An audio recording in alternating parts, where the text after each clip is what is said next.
Aloha Cosmic Fam, Cosmic Love here to share a really big stream that is coming through on this alignment with the Sun on Mercury, our Saturn, Jupiter, Pluto, all the alignments that are coming through, everything that is occurring in the collective consciousness. And I've got like piles of notes, big decode. 10 planets in Virgo ruled by Mercury, the feminine Christed vehicle ignited in We's flesh on the 11th of January 2017. We are January 11th, 2020. When it occurred, the guidance said, it was not my vehicle. I was a humble servant here to bring the teachings of Christ consciousness. And at this time, we are sharing a big decode that is occurring inside of our collective consciousness so that we can each individually put pieces together and unplug and unlock ourselves from the old machine. So share this love stream out, please. If this is inspiring, please share it now. Let's share it out to all of our streams. There's many big pieces coming through. As a vessel of the mercurial energies, when the transmissions are coming through this one, let me tell you, it's like, whoa. And dear friend, Universal Love has been sitting with we today, and we had a good chat with Scotty One Love as well, to really get a sense of the pulse of where the collective is at, so we know how to steer the collective through. So please share this out. We are also, aloha Scotty One Love, aloha Mary, aloha Ciel Symphonique, aloha Golden Pod, aloha Jeanette. Please share this out to all of our networks right now. Living Library, largest global broadcasting network for peace. Look, the Hopi are going to do the Kachina dance in February, and there's a potential for the Hopi never to do the Kachina dance again. So we just please share this out. It's going to be piecing together many pieces that are coming through that might make sense to our own unique consciousness. And yeah, so I'm just like holding this physical body intact to help this transmission to come through. So there might be some jumping around, which, as beloved Leo King says, Mercury, that's what Mercury does. Mercury is sourcing the information. It's just reporting the information to the collective. We're up here in the Cosmic Akash right now, pulling through a lot of pieces because Mercury is the game changer. Mercury is the messenger. Mercury is the oracle. Mercury is the messenger from source. With all of these alignments and Mercury being in the pool, in the pond with all the big thug planets, Mercury is turning into a malefic of sorts, which is considered a destroyer. And in this case, all we are doing is helping to unravel our consciousness from the artificial matrix that we have been as a Western world inside of, and to align ourselves with true source. It is a cosmic choice that we have inside of us to do this. Please send this out to all of our networks now, and let's keep going. We're going to do another transmission tonight, an activation. Maybe someone from our Golden Pod could put the links from the other transmissions that we've been doing in the last few miracle days, the morning eclipse meditation or transmission from yesterday. If one of our Golden Pod can just link it in the comments here. Last night's sound activation, which was extremely profound once we got in there. Wow. So the blue avians, the blue beings are coming in. The blue avatars, the true alignment with cosmic source consciousness, which is our birthright, is coming through right now. These transmissions help us to unlock ourselves from the old media, the old streaming that we've been connected inside of, because a big question for people inside of the Western world and technology and so on is, how do I bridge? So we're going to talk about all of that. This love stream is extremely important. So please share it out. We're going to be jumping around. We're super grateful for everyone in our golden pod on the earth plane, and this is our opportunity to align our consciousness with source. And we have the capacity to do it through our vibrational frequency. So yeah, we will be doing another LoveStream transmission activation tonight. The guidance is saying we will begin that one at 9:11 tonight again and go until 11:11 and see what comes through there. That will be the light your candles, lay back and come into alignment. So Jeanette says, yes, Unity, we bodies are taking a huge transformation for all. And so let's do this together. Let's come into alignment. So let's start weaving some parts. So, and please share this out to all of the networks, all of our groups. Just share it out to a few pages right now that you really love being a part of. And share this out as much as we can to help all beings on the planet. All beings are equal. All beings had equal roles in the play. It is the play that is coming down. There is nothing personal here. There is no personal attack on anything or anyone. The oracle merely brings through a transmission to help us understand what is happening from the perspective of the cosmic. So please go ahead, share this out. If this love stream is inspiring, please share it.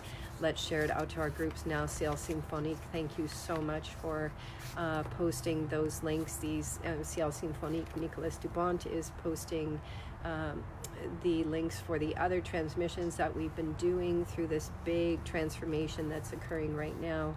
Jupiter, Saturn, Pluto, all these alignments are really full on right now. And the whale dreamers are dancing the dance in Uluru. And so what does this mean for all of us? So I'm going to start with an email that came to me this morning. And this email came to someone, the last time that we had communion was 2013. And so, of course, it was perfect, amazing alignment and timing. Here's what the note says. I hope you are well and are using this information to separate yourself into reality of the two worlds spoken of by the ancients, nature and commerce.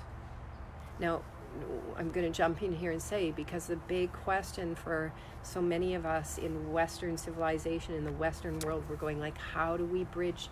We know our consciousness has gone cosmic, and you know, how do we bridge this thing? Now, keep in mind, here we go, jumping around.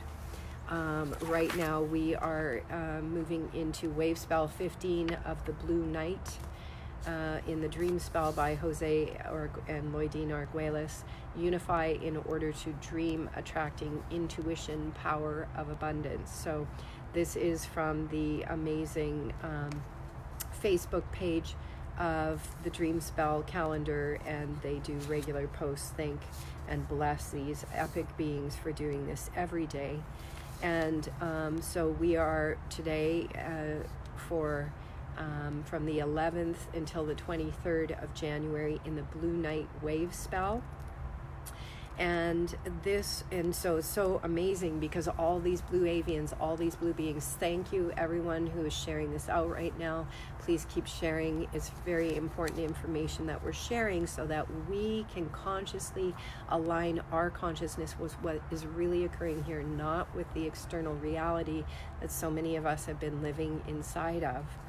And so we are infusing the airways with love for the well-being of all of creation, for the end of this great play that we've been playing out for aeons. And so the dream spell, yes, if you tune into the love streams, the transmissions that have been coming through the last few miracle evenings, we start on Thursday night before the morning of the lunar eclipse. The blue avians, the blue beings, the blue avatars, Sirius, all those areas of the consciousness, of the cosmic consciousness, were coming through to help guide us. So once again, the question of many of us right now in the Western world is, how do we bridge? Like, how do we pay the bills when we don't want to charge money anymore, and when we want to put all our passion to this, and we're still living inside of square boxes on linear streets and all that kind of stuff? This is how we do it. We stay in the transmission of love. This is cosmic love. Cosmic quantum love is the core cosmic principles of creation.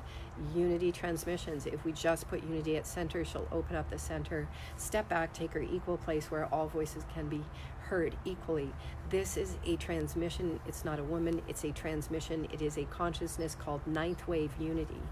Unity consciousness will guide us through, because the mind cannot resolve the problem inside of the same thinking that created it. But the transmissions can, because right now in this transmission, it is unlocking our neural pathways just by being present to the transmission itself. We don't even have to understand what the words are saying, because the words are coming through so fast. It is the transmission in the space between the words.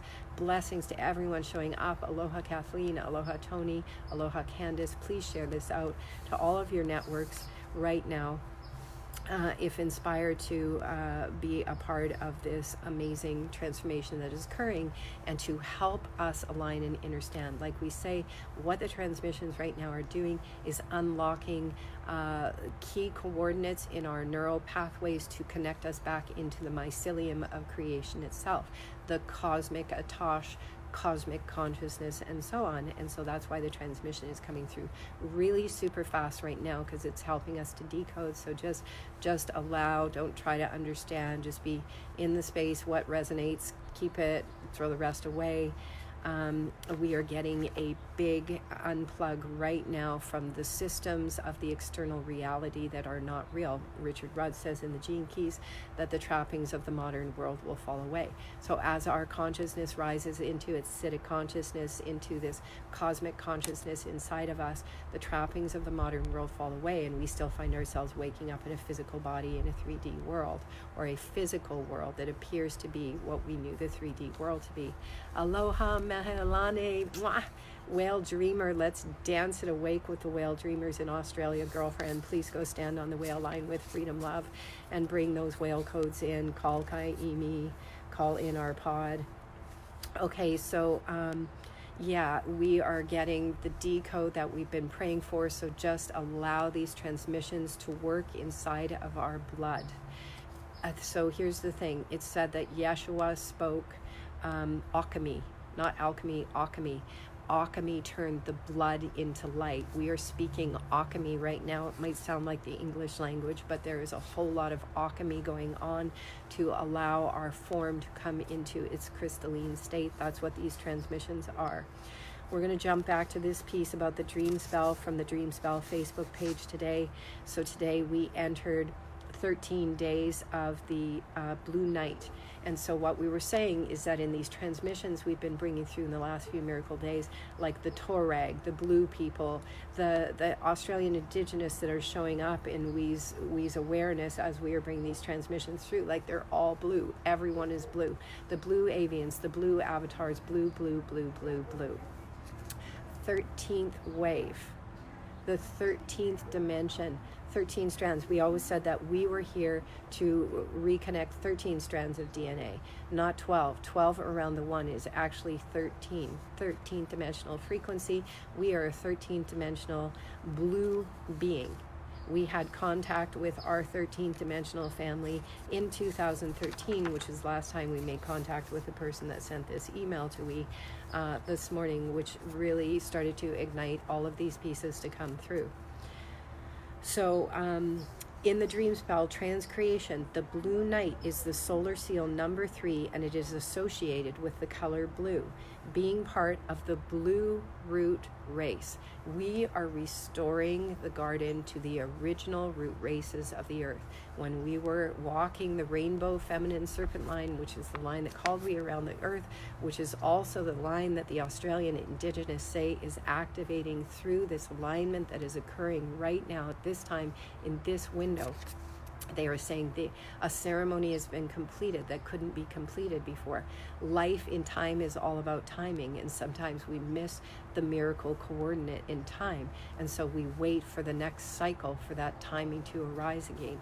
This is it, and it's happening. That's why did all those fires start around the entire perimeter of Australia? Because the whale dreamers have been dreaming the dreams, singing the songs, doing the dances to call the elementals in. What do fires do? What do things involved with elementals, floods, fires, all those things that the Western world calls disaster do? They wake the consciousness up. They're not disasters at all.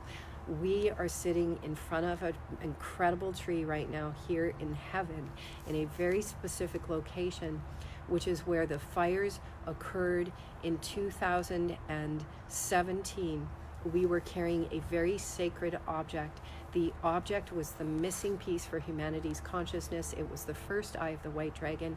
We, Universal Love and we, Cosmic Love, went to a very special place, the Painted Caves, and we did a ceremony with this cosmic key, the first eye of the white dragon, the missing piece, which we dove under the Great Pyramid on the 1st of September, August 31st, and 1st of September 2016 on the island of Ibiza in a very special ceremony to get the missing piece for humanity, which was underneath the Great Pyramid. The missing piece was the first eye of the white dragon.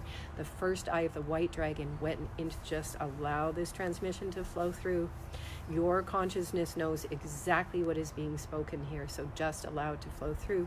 Please share this to all of your networks right now as we are live preparing for the transmission that is coming through tonight to help activate our 13th dimension, our 13th strand of DNA. This is all connected to the blue root race, the original root races of the earth. So when we put the first eye of the white dragon back into the missing place, we did it at a very special place on Shumash land, Painted Caves, Freedom Love. Can you tag Shumash on this right now, please? That would be amazing.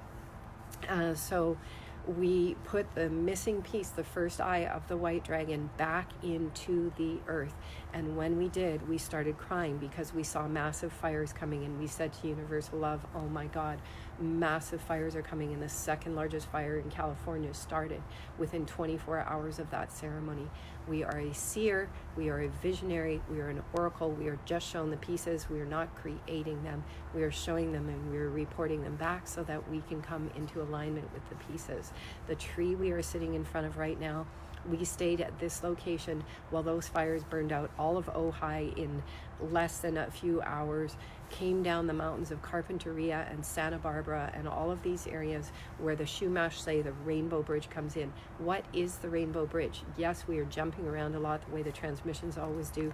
Just sit back, just allow it to come through. The Rainbow Bridge is the energetic bridge for us. So people say, I don't know how to bridge this thing between this physical world of money and this reality and make the quantum leap. This is how we do it. We ignite the rainbow bridge inside of us. It's why the prophecy said the rainbow tribe would return. We are the rainbow tribe. The rainbow tribe is inside of us. That's the thing that is about to occur. We bridge through resonance. Here's the thing. We brought the Celestine prophecies into a transmission just the other day. The Celestine prophecies, so it's all about vibration. Please send this out to your networks if this is helpful and inspiring. Please just help us along. Mahealani says the video is glitching. So, and Ashanti Love says the video is good here. Awesome. Okay, so the rainbow bridge is inside of us. It exists inside of the heart. The heart does not pump the blood. It is a portal. It is a portal. This is where the rainbow bridge occurs inside of us. It is an activation. And so how do we bridge worlds, and why are we at the base of the place of the rainbow bridge? Because the rainbow bridge is key. It is about resonance. It is about us sustaining this field of resonance.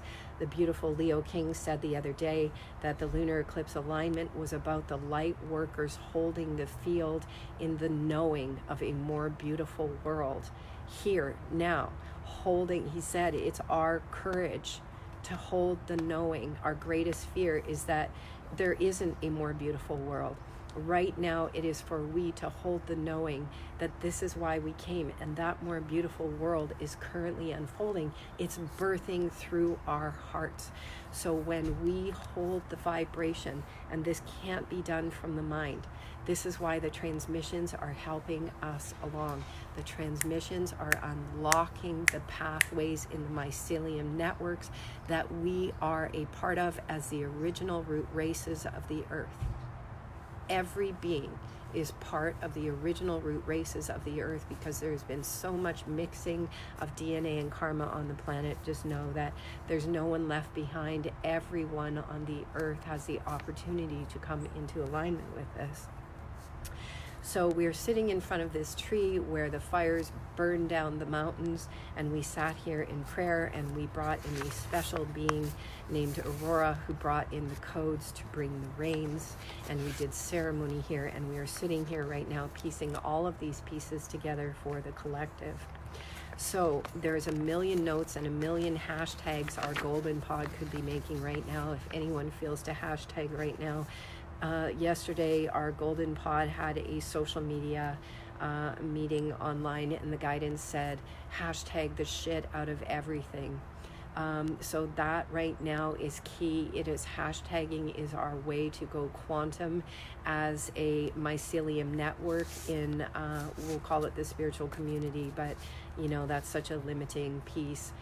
Just our hashtags are key, because the hashtags are holding cosmic codes of enlightenment. So just hashtag this LoveStream away.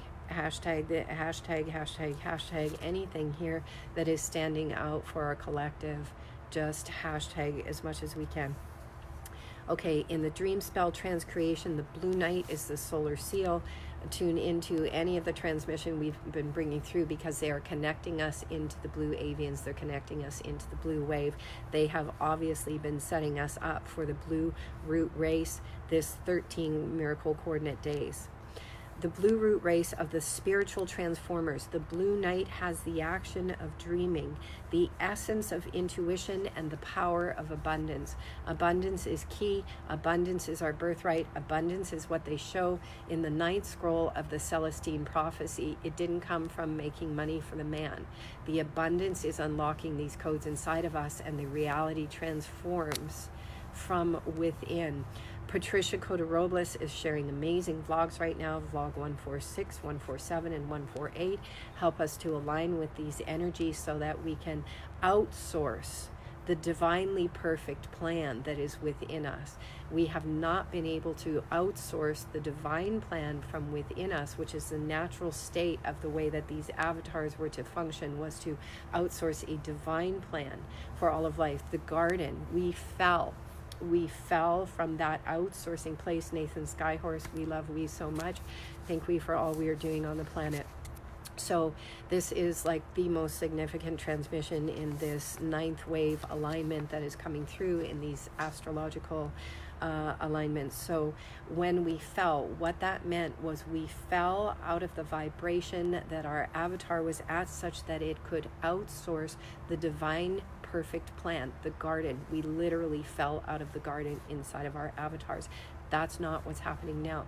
We are coming back into alignment inside of these avatars. This transmission is speaking very quickly, because it is helping to turn circuits on and off inside of our neural networks to bring us into alignment with what is going on with the whale dreamers dancing the dance of the song lines. We are singing the song lines awake together wherever we are right now. Awesome hashtagging, fam. Love we so much. Okay, so the blue night wave spell symbolizes, this is where we are right now, symbolizes the interdimensional realms of consciousness. This is the most significant time we could all be gathering together. If this love stream is inspiring, please share it, because we are dreaming the dream awake, and all we need is a reference point. That's what the oracle is doing. It's just confirming back to us it's real and it's happening, even though the mind can't imagine. How do we bridge ourselves from this world, this physical world of 3D? They showed it in the Celestine prophecies, ninth scroll. It happens through us. That's what's happening. That's what the transmissions are helping to rewire us inside, so that voila, everything just suddenly changes and we are holding the field. It's why the Leo King said, light workers now, we have to hold the knowing in the belief that it's real. The blue wave symbolizes the interdimensional realms of consciousness, which can be accessed through dreams and intuitions. Why are they called whale dreamers, and why are they dancing the song lines awake? This wave spell right here, because the wave spell thus represents the dream spell journey within itself. That is to say, find the right page. That is to say, the dream spell realm unify in order to dream, and its higher dimensional dream time. Okay, hang on. I got to get to the right page here. The wave spell of the blue night invites us to tune in. This is very significant piece. The wave spell of the blue night, Kamara, awesome to see you, and yes, I felt your presence today.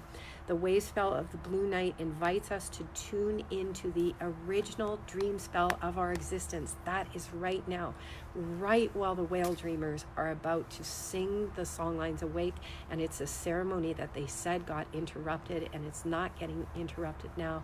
If you're still on this LoveStream, Nathan Skyhorse, there's a reason that you and I stood in the center of that amazing mandala in that dry riverbed on Chumash land with the Lucidity fam on the first night of the blood moon of the lunar eclipse of the tetrad of the 4 blood moons of tribulation. The coming of the tribulation meant the end of the old world.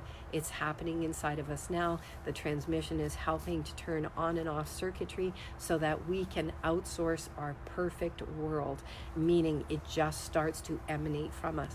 One of the things in the Celestine prophecy that they showed, Universal Love reminded me today, they said, like, you just start to notice things differently, just objects start showing up. One of those objects we pointed out yesterday when we did the lunar eclipse ceremony, and the guidance said push through, and I was scaling down a mountain cliff to get to a very specific beach to do that love stream, because it had to do with a specific location on the earth where the Rainbow Bridge comes in, and like this magnificent massive shell as bigger than half the size of my head was at the bottom of the trail.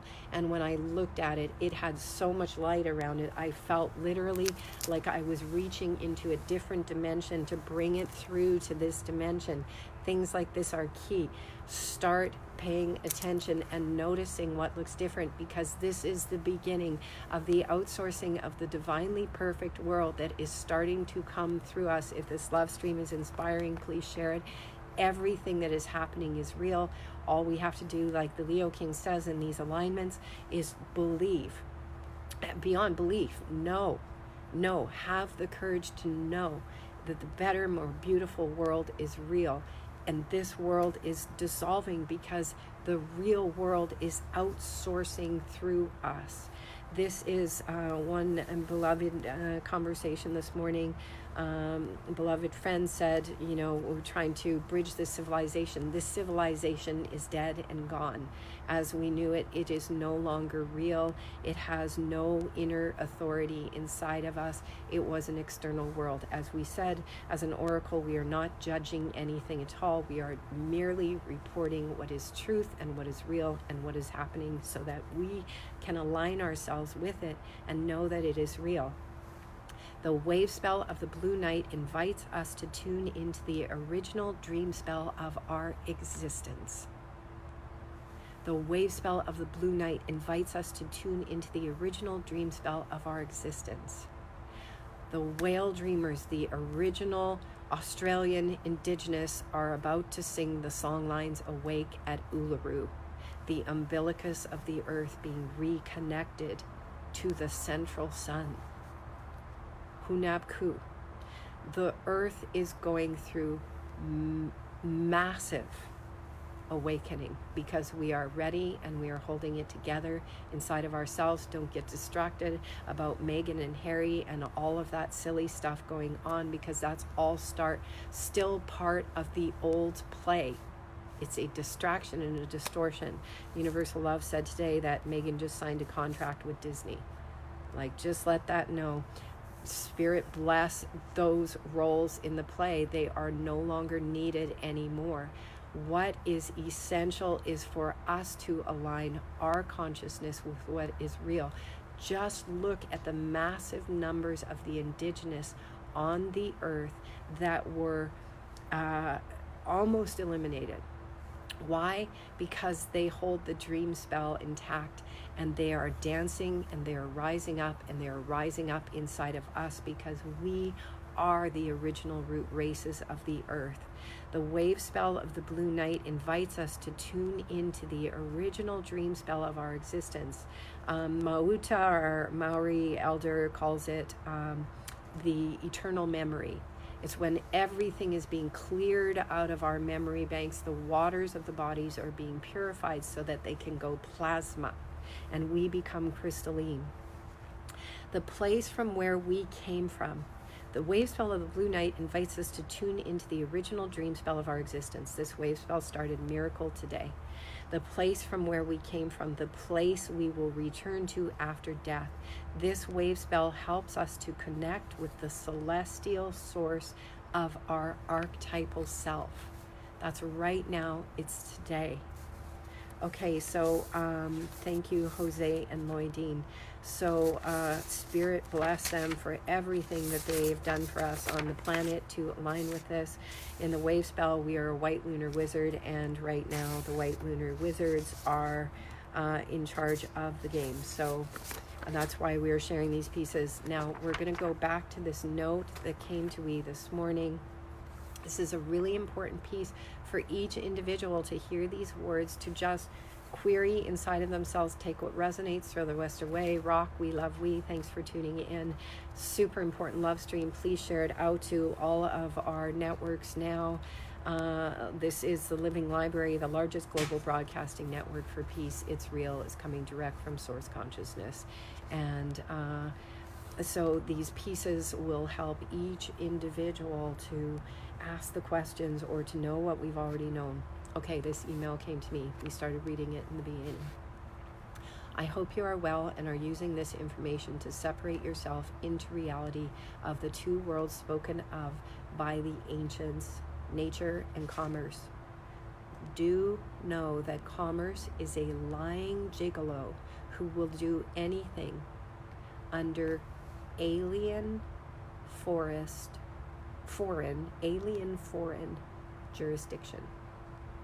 Do know that commerce is a lying gigolo who will do anything under alien foreign jurisdiction to make a buck while on this planet. If you haven't read the Canadian Bi-Jural essay, I would place that on your list to do. Keeping in mind, this is not attacking anything or anyone. It is reporting pieces to all of us so that we can align as one human family in cosmic love. Okay, and then it says, oh, and the YouTube CBC Sugar Doc. Treason of the ancients, warning of evil is afoot in our courthouses where business has taken over the common law. This is the foundation of all social life under the governance. Be wary of who you take your lawful direction from. Treason upon the ancient royal people's cellular memory. Through assimilation into commerce has taken hold upon the land and has impaired the people into the slave class, parents, patri courts, which profit off of the suffering of people. Be wary of who you take your lawful direction from. Treason upon the ancient royal people's cellular memory. That's the original root races of the earth. It's who we are. It's like the system took over. It's just the system doesn't even, it's non-sentient. We are let's fill these airways with love.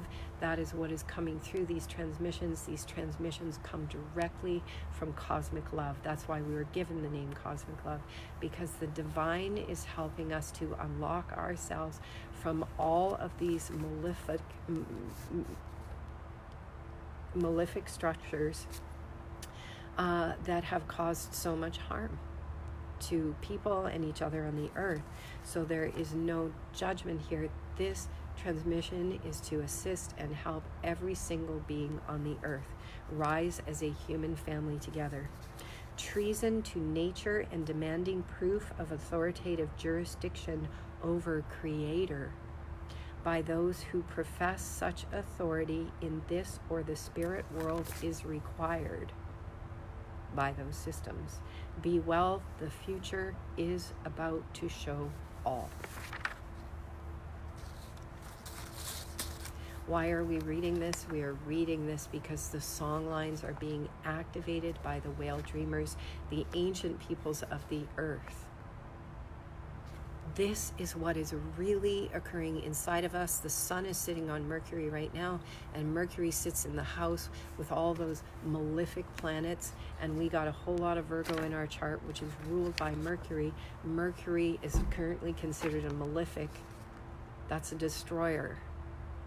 All this means is that Mercury is helping us to unplug ourselves from what was programmed inside of the waters of our beings from these systems.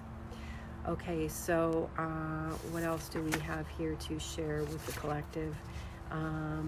These are really significant pieces. All right, so we spent a lot of time at Standing Rock, and the amazing thing about being at Standing Rock was it was the elders, like people in their 70s and 80s, and like, you know, that really held the cosmic wisdom.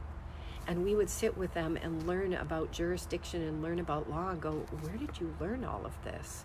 And they would go, from our mothers and our grandmothers. So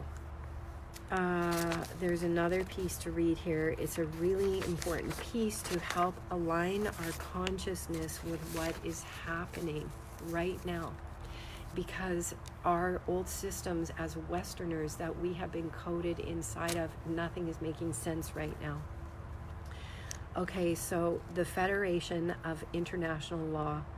There are 6 Aboriginal treaties that are the foundation for all international law. Hence, from them comes the Law of Nations, which has clan mothers who hold territorial right, also referred to as cession jurisdiction in all international law, including today. Clan mothers hold title to the territory of a nation, both white or Indian. The 6 Aboriginal treaties, the Wampum Belts, Canes of Authority, Peace Pipe of Treaties, the Seal of Solomon Treaty, the Palladian of Troy Treaty, Noah's Ark Treaty. The law of signatory tribes supersedes the domestic law of the white governments both here and what is called Canada and the United States. The United States of America, still legally a British colony, are ruled by corpus, junus secundum, corporate or second law of the land. Canada is a de facto type government or corporation, and it is registered on the stock markets of the world as such. Canada goes by Crown law, which is the law of Crown of England. But remember, at the time Rome surrendered its power in 408 AD, England was given the responsibility of fulfilling the Articles of the Camel's Eye Treaty because England was considered the second Rome. The Roman Empire included the crown of England, France, and Spain. To this day, should you follow the bloodlines of the royal families, you will find them to be descendants of the old Roman Empire, or the Romacos, who are the descendants of the Greek royalty. The rule, why are we reading all of this if you're just tuning in? Because this is giving us all the coordinates to unplug ourselves, to trust in totality what is occurring right now, to join with the whale dreamers as they are singing the song lines awake. Let this hum through us as it is unplugging our neural circuitry from these old archetypal realms that are falling. We are just a messenger. We are just sharing what is occurring right now. This is open and available to every single human being on the planet to understand inside of ourselves what this mass transformation, what these mass alignments are doing, what they're talking about, what's happening inside of us, because this is a cosmic wave that is occurring. The old structures cannot hold on. Okay, the rule of law binding these treaties is followed letter perfect today, and should a signatory tribal government be reestablished as it was in 1995, see, the exact people of the Rocky Mountains, it would protect itself by asserting jurisdiction to stop any type of government from imposing its laws and jurisdiction over the tribal members. This is such an important document. Federal District Court, bloody blah.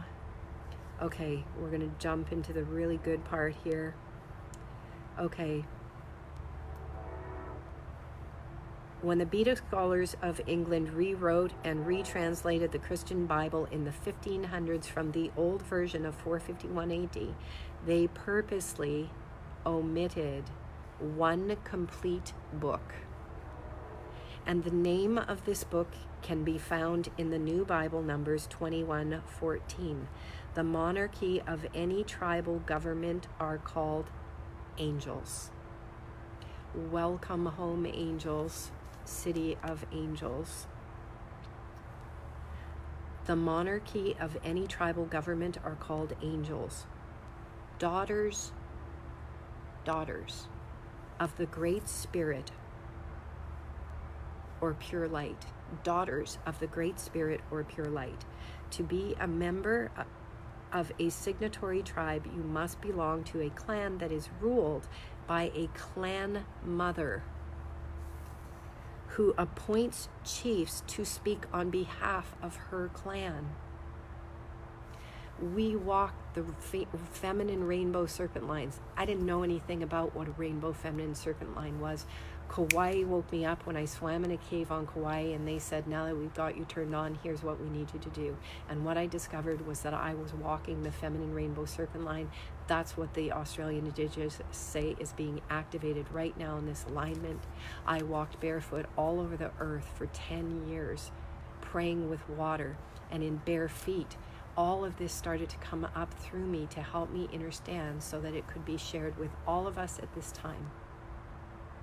We's pelvis had to break the seal, to release the codes of the Cosmic Mother, to come through We's voice to help guide humanity through the shift. To be a member of a signatory tribe, you must belong to a clan that is ruled by a clan mother who appoints chiefs to speak on behalf of her clan. Universal Love, could you bring me a flashlight, because it's getting a little bit dark to read. Thank you, lovey. The entire tribe ruled by clan mothers, angels, pure light, or daughters of the Great Spirit.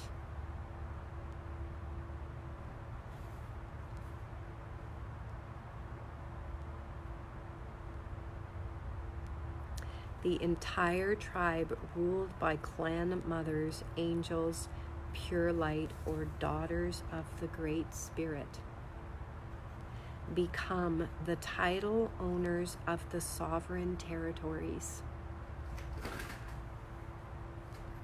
The exception of this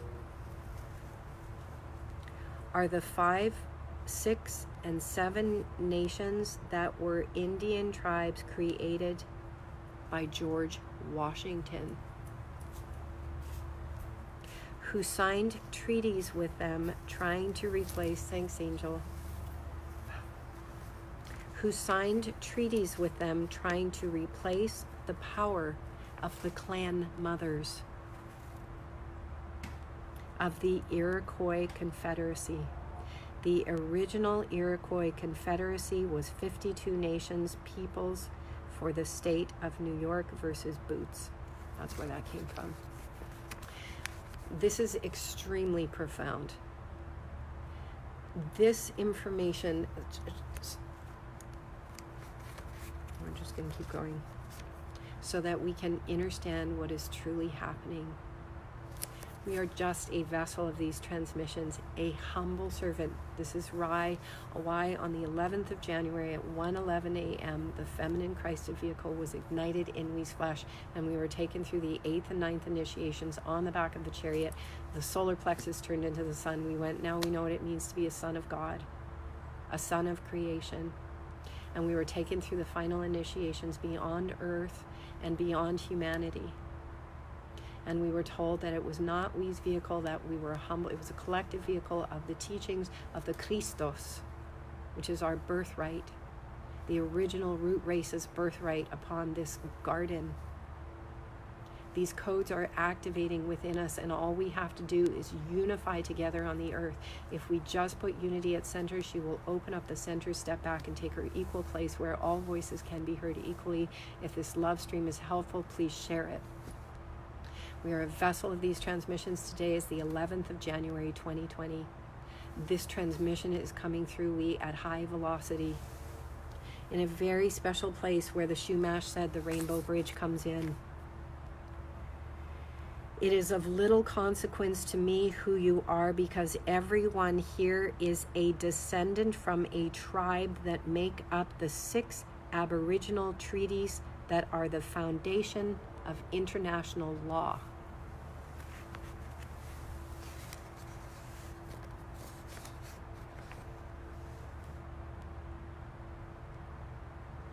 Meredith Quinn, International Legal Advisor of the Dakota Empire, registered with United Nations. Dakota Empire, so Standing Rock, Dakota, Lakota. We carried the Star Knowledge bundles all over the planet for the Dakota, Lakota. Little hummingbird just flew right over we's head, and it's nighttime. We've been carrying the Star Knowledge bundles on the planet, 52,000-year-old codes to reactivate the earth, and we have been drawing those codes in everywhere we have gone on the feminine rainbow serpent line, praying with water. All the pieces make sense, and the pieces all come together in reverence for the benevolence and well-being of all of life, not just some of life, all of life, throughout all times, places, spaces, dimensions, and beyond. If this love stream is inspiring, please share it. And the guidance said yesterday to our social media pod, hashtag the shit out of everything. So whatever is resonating here, please hashtag it. The guidance says hashtagging is our coding, our symbolic language that we are using now as a collective to come into alignment.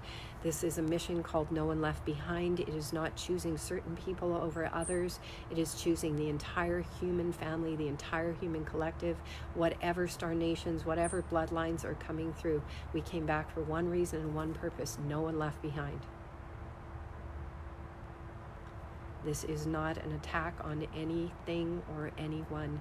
It is the unplugging of the networks, the false networks inside of our human consciousness, inside of our body vehicles, our avatars, that got tied into an inorganic artificial matrix. This is the unplugging of it all for everything and everyone. The transmission is in the space between the words. And tonight at 9/11, we are going to do another transmission activation where you can light a candle and relax back as we are joining in with the Whale Dreamers to sing the song lines awake.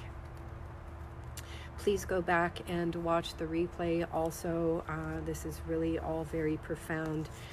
Share it with your friends, share it on your websites. Okay.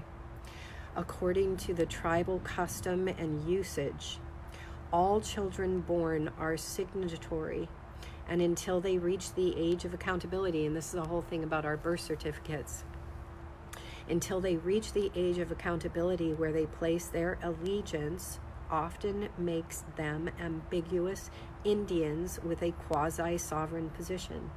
Ambiguous meaning doubtful if they are Indians. As there is doubt caused by their own admission, they become quasi-sovereign. They may appear so, but are not sovereign. That is in a case called Elk versus Wilkins.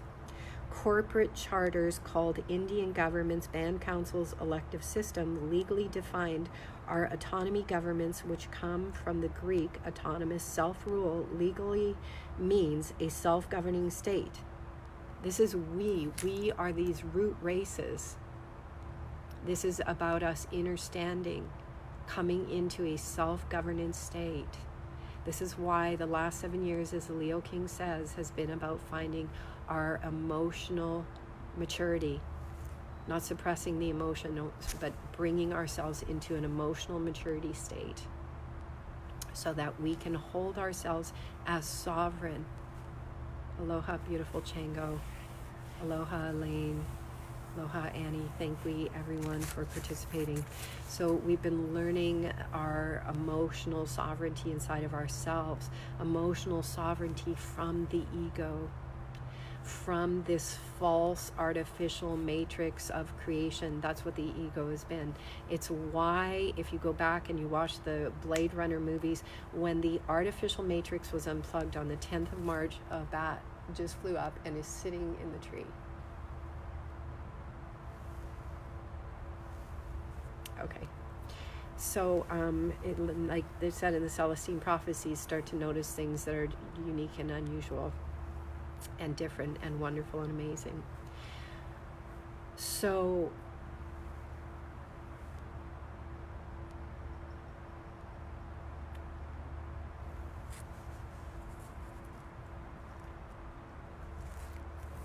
yeah, we've been coming into self-governance inside of the self. Okay, Blade Runner piece. So the guidance showed that with Rock, who might still be on here, we were in Costa Rica. The unplug of the artificial matrix went down in Costa Rica on the 10th of March 2017. It's where the inorganic and the organic matrices meet. That's how we shortcutted everything. Aloha, Harry.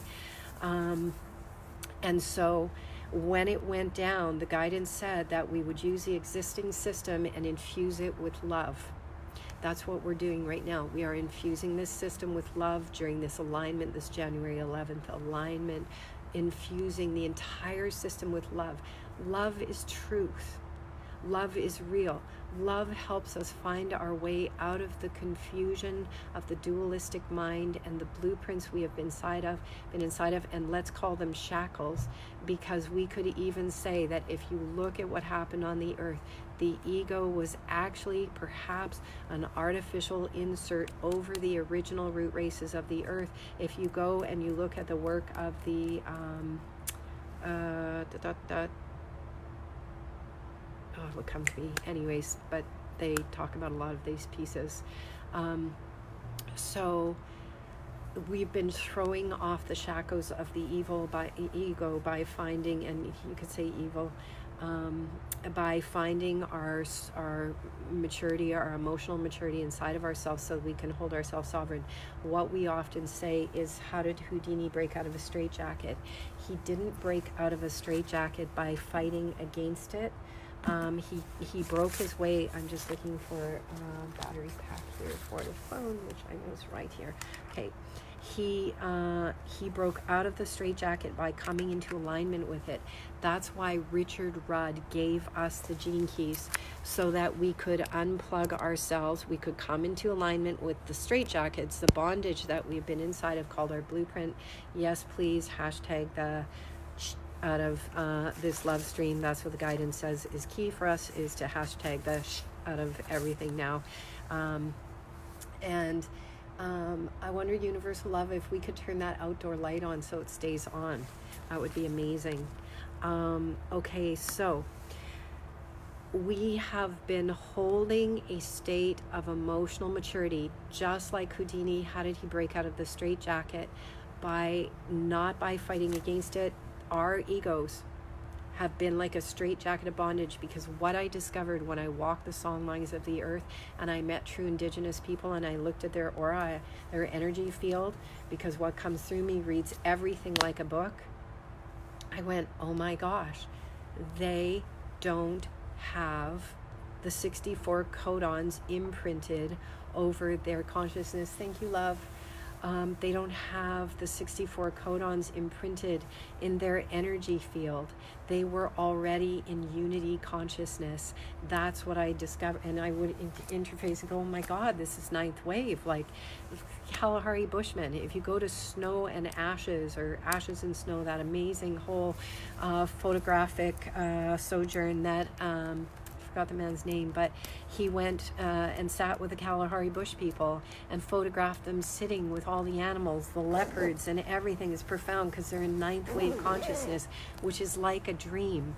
That's where we are right now. This love stream is to inspire us to embrace it, to know that it's real. And so the question comes from many, how do we bridge? we stay in this transmission right now. These transmissions will guide us through. If we share these transmissions, please share them in all of our networks, because the transmissions will guide us through.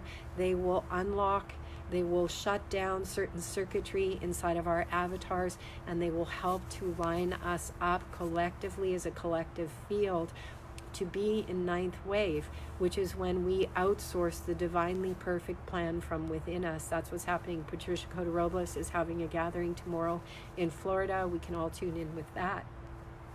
The divine plan outsources through us. So like we always said, we don't have to take a hammer and a nail and a sledgehammer to transform the world. It is about our spiritual focus now and our understanding of what's truly happening inside of our avatars. It's almost like you could say, if I was like an expert on at Tesla Motors, and we were moving into a new car, and I'm coming in to talk to the auto engineers about the new design that they're all sitting inside of. That's what these transmissions are. So our duality, our blueprint ego was like bondage.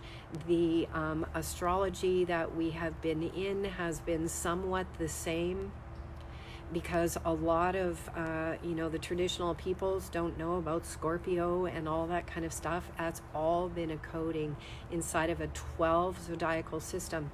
And when the codes came to be on 1212 at Standing Rock in 2016, the guidance came in. We had a contact experience. The guidance came in and said, here, now we're going to give you all the instructions how to help unplug humanity's consciousness from two-strand DNA.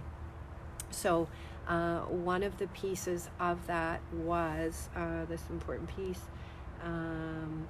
unlocking us from the two-strand DNA. Okay, it'll come back. So so take the original record keepers home to the pause of the Sphinx for the 8-8 Lions Gate, and push the Christ, Antichrist, victimizer consciousness home to through the gates of Sirius and Orion, from whence it came.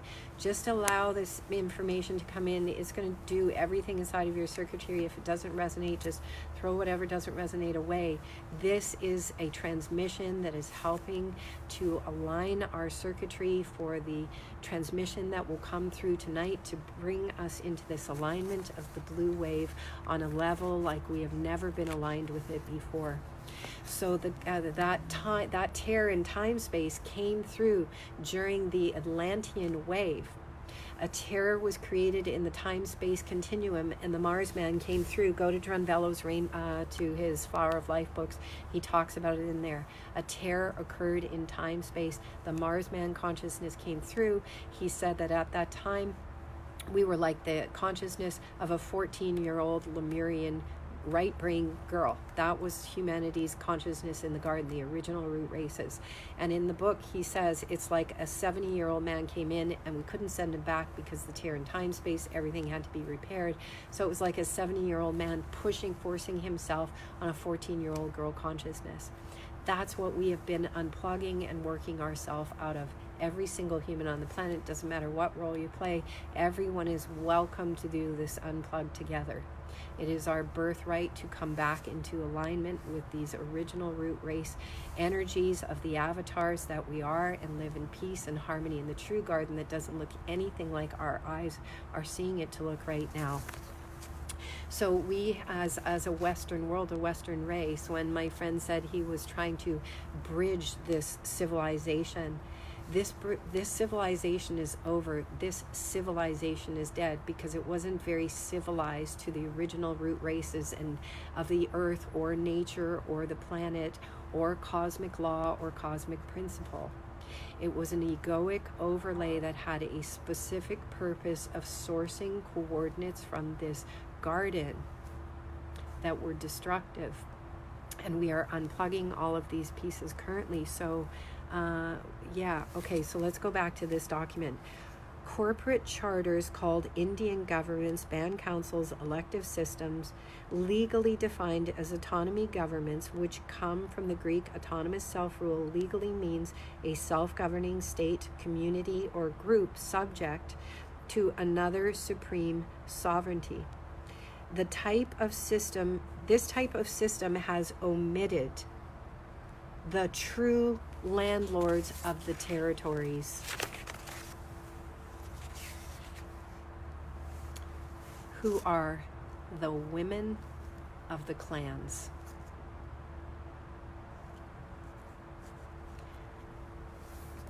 When I was at Standing Rock, I learned from the elders that chief means CEO, Chief Executive Officer of the Corporation of North America, which is why we saw this happen in a lot of bands where the chiefs were wealthy and the people were not doing so well. We're going to read this line over because it's very significant. Why did the Koki elders sit in their caves praying for the feminine voice to rise? Why did Indigenous all over the world, why did Larry Merkeloff start bringing through the teachings, 12,000-year-old teachings from his people, going around the planet, invoking the men to awaken to their responsibility to be a pillar for the feminine voice to be heard? What are the divine feminine on the planet calling in? They are calling their pillar in to hold the space and hold the container for the feminine voice to be heard.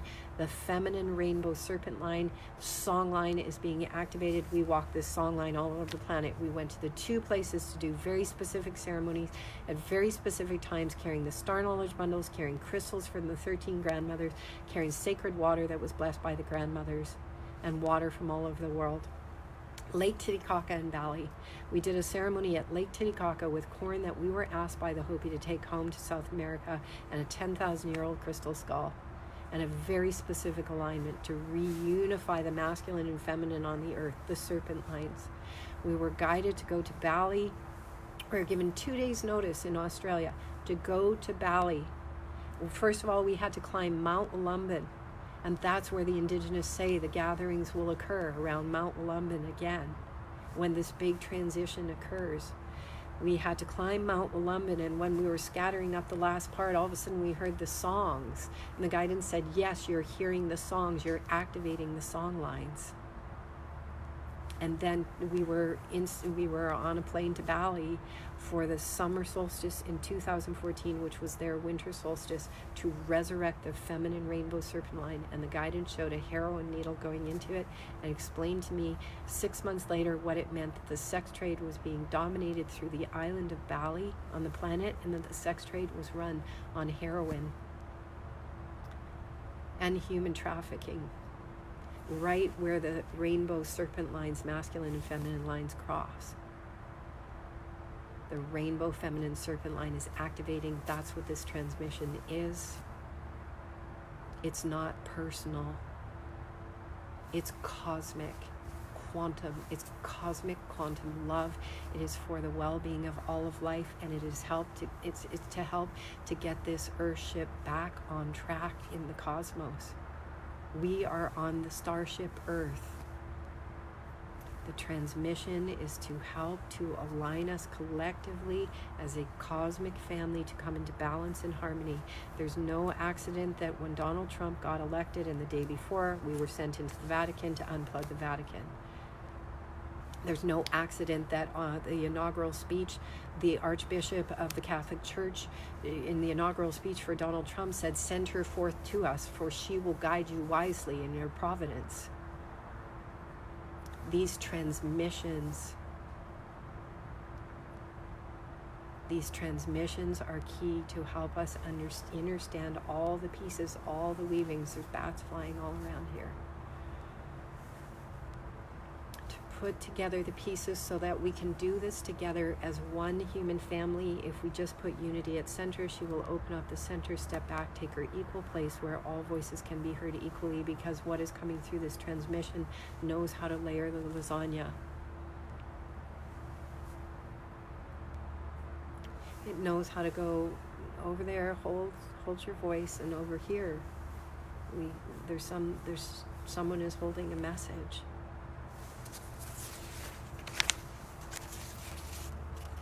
We're going to read this part again. Corporate charters called Indian governments, band councils, elective systems legally defined are autonomy governments, which come from the Greek autonomous self-rule. Legally means a self-governing state, community, or group subject to another supreme sovereignty. This type of system has omitted the true landlords of the territories, who are the women of the clans. This transmission, there's nothing going on inside of this mind or this body. This is a direct transmission of source to restore the garden. The guidance said the living library would be the largest global broadcasting network for peace, and that it would restore the garden to the garden that it was created to be. These transmissions are key. We are going to keep sharing them. It is the miracle coordinate and the miracle alignment. These transmissions leave no one out. Anything that is triggered by the transmission is merely an aspect of the ego itself. The ego is bondage. Ninth wave unity is transcendent of this ego piece of duality, the hologram of good and evil. Go read Carl Kalaman's Nine Waves of Creation. He did a great job of summarizing what the Mayan calendar was about. Coming into unity, the song lines tonight, right now, they're being harmonized through all of us who are receiving the understandings just by having the aha moments inside of us. We are receiving the understandings, and we are going off like neural networks. Bruce Lipton, years ago, I went to this 5-day gathering with Bruce Lipton. It was awesome, a small little gathering, so we got lots of time to hang out. He showed this really cool thing. He showed neurons, brain cells in petri dishes, and the brain cells were in the petri dish, and when the brain cell had a little thought called a synapse, a little flash of light went off. So in the petri dish you'd see these little flashes, and you'd go like, this is so cool, but look at this next petri dish. These neurons have been in the petri dish together for some miracle coordinates. The whole dish flashed at once. That's what's about to happen through us collectively. And each day when we're trying to figure out, how do I pay my rent and how do I navigate myself in this external reality, stay with the transmission. The invitation out is to stay with the transmission, to help share these transmissions to all of our networks on the planet. The guidance said we would use the old system. When the artificial matrix went down, the guidance said we would use the old system and infuse it with love. Just love is neutral. Love cannot be determined from the mind. Love is an emanation of creation when it's real, and it can't be navigated from the mind.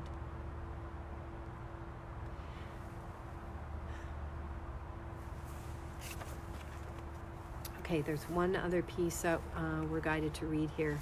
So, acts classified as treason: rebellion or insurrection against Indian nations, seditious conspiracy against Indian nations, advocating the overthrow of Indian governments, registration of certain organizations, activities affecting police forces generally, activities affecting police forces during wars, recruiting for services against Indian nations, enlisting of services against Indian nations, giving aid and comfort to Indian or non-Indians committing these crimes.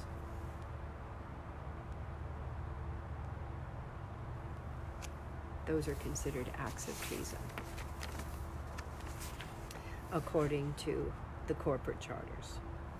But the corporate charters, that system, this type of system, has omitted the true landlord of the territories, who are the women of the clans.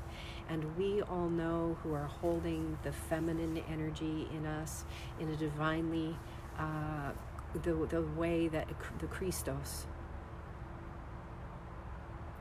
We know that humanity is wise enough and mature enough to guide ourselves, that we don't need external authority anymore. What is required is for us to come back into the voice, into the alignment, into the space of the transmission.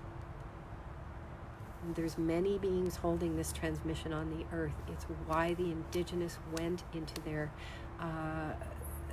the shamans, the kivas, and so on, to pray for the women to find their voice. When I heard of these indigenous tribes praying for the women to find their voice and doing all these ceremonies, I cried.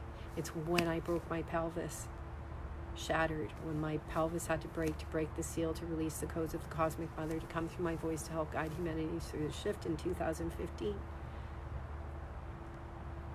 When I was involved with some of these networks and families and money systems that were dominating the world. So we're just going to go to one final piece, and then we are going to invite all of we to share this out to all of our networks. Let's do this together. This is done from a place of neutrality and love.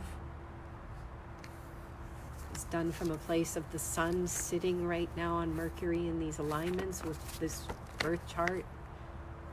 10 planets in Virgo, all of that, ruled by Mercury. Mercury, the messenger, born on a new moon at the new moon, means clear channel of source. Source, cosmic love, divine cosmic father, mother are informing us of what is occurring inside of ourselves. And when we receive it together collectively, we can just rise up together, hold hands around the world together, and know that this play is done. And here's a very significant piece. This is John Kimmey talking about the Hopi prophecy. How would it be that synchronistically I would meet John Kimmey and Jose Arguelles at the same time, didn't have a clue who they were, they would both sit me down, give me all these coordinates, and be passed through the veils less than a year later after meeting them.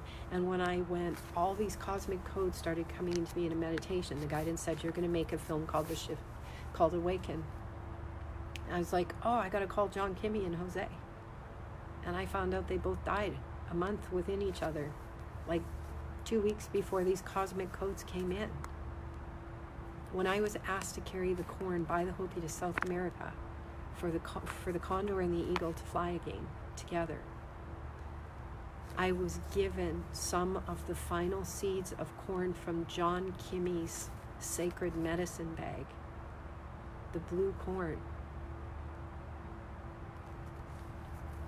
John Kimmey was adopted by the Hopi people because the Hopi people said something went sideways with their children, and it had to do with the Mormons. And we won't go into that piece right now.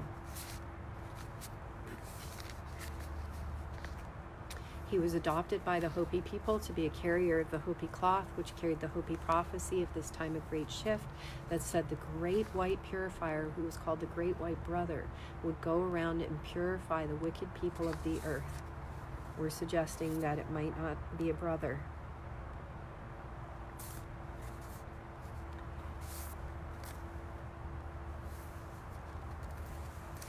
We can dance these song lines awake now. We can make this love stream go, I don't like the word viral. We can make this love stream go out to touch everything and everyone. And we can unify all of the people, even the people who may be scared or not understand how this is all coming undone. Because clan mothers love all their children. Guaranteed, I can tell you that, being a voice of this transmission. It has never favored anything or anyone over another. It has given itself equally to everything and everyone, selflessly. Like a mother, the clan mothers held that neutrality and love for all of their children. And that is what is being expressed in this love stream, in this transmission, in this sharing. This is for everything and everyone, for all of the systems that are coming down. The transmission can explain anything to us, any questions from any sides, any departments, any governments, any agencies. But it's not waiting any longer, because there is a cosmic alignment that's occurring that the whale dreamers are telling us the time has come. The ceremony that got interrupted on the song lines. The whale dreamers had a big old bomb dropped on their heads and moved to the north and the south of Australia.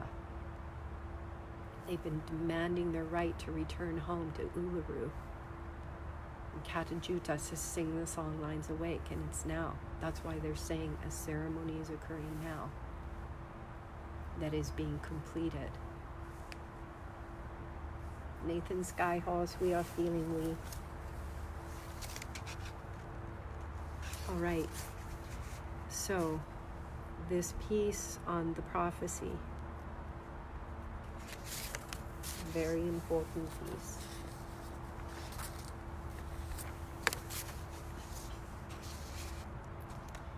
The prophecy is about resolving the polarity inside of us. That's what we've been doing, this emotional maturity piece, to come to these big alignments as emotionally stable, emotionally pure, still, 0 point inside the waters of our body. If we need any more motivation how to do it, there's all kinds of tools and techniques. Cross your ankles, cross your wrists, close your eyes, clasp your hands, deep breathe as emotional stuff is coming up, but we already did it. We're holding the field in cosmic love. There's going to be another transmission tonight from 9/11 to 11/11 where we can just light candles, lay back, see what's coming through. I don't have a clue, but these blue Tuareg and these blue beings, these blue avians are coming through to bring us into alignment, to help activate our avatars in the space between the words. Chango and all the fam, thanks for all the hashtagging. Keep going. The guidance is saying the hashtagging is like a profoundly important piece right now in the transmissions. Chief Golden Light Eagle says at the beginning of the Star Knowledge Bundles, the dolphins, the whales, and the star nations speak in symbolic language. Hashtagging is a symbolic key because the transmissions are carrying certain codes and coordinates and certain things that we say. So if it stands out for you, hashtag it. The hashtags are these cosmic keys. Bird. It's nighttime and there's a bird chirping. All right, in this, John Kimmy talks about the Hopi prophecy. This was written June 11, 2010. It just so happened that I got introduced to John Kimmy on the day out of time in 2010, and Jose Arguelles as well. Not knowing who either of them were or what they were holding, I was guided to go very last minute, like the day before. All of a sudden it came through this conference called The Tipping Point, and there they both were, and I didn't know anything about them. And Grandma Florida Mile of the 13 Grandmothers was there, and Daniel Pinchback, all these people, and I met all of them. I got to be part of a very special ceremony when John Kimmy was passing the Hopi cloth onto his apprentice. Very small group at the end of the event, and I was like, I don't even know anything about this, but I think this is a really important moment.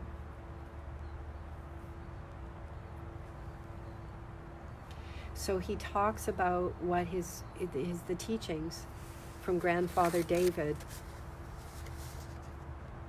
his Hopi elder, John Kimmy. According to the Hopi prophecy, we are in the latter days of the time of purification. Well, we all know what this 2001-9 talk about purification of all of we, which is why I take nothing personally, don't project anything on anyone, and be open to our entire human collective. If we are closing the door right now on anything or anyone, we are the loser. Do not close the door right now on anything or anyone. Keep the door wide open, because if we think that we are spiritually aligned and we are closing the door right now on anything or anyone, we do not understand at all what is happening inside of us. The time of the lone wolf is done, and says we will suffer greatly. According to the Hopi prophecy, we are in the latter days of the time of purification. 2001-9, it was complete, it was done. 12-12-12 was our alignment gate, the closing of that process. Our trinitization was done. The merging of the opposites, the connection with the oversoul. We're in the process of resolution of polarities we have caused through our limited comprehension of universal principles. That's why we're saying the ego and the blueprint. however we created that collectively, created limited comprehension of universal principles. The original root races of the earth never lost their comprehension of universal principles. Go to the Star Knowledge Bundles. It explains in a 13 moon calendar, one can ignite their own ascension. It's mechanical and textbook. Maybe we just lost the books, and then we got bound by the ego and systems that traded birth certificates on stock exchanges, identification because the clan mothers were left out in 451, whenever it was, in the writing of the laws.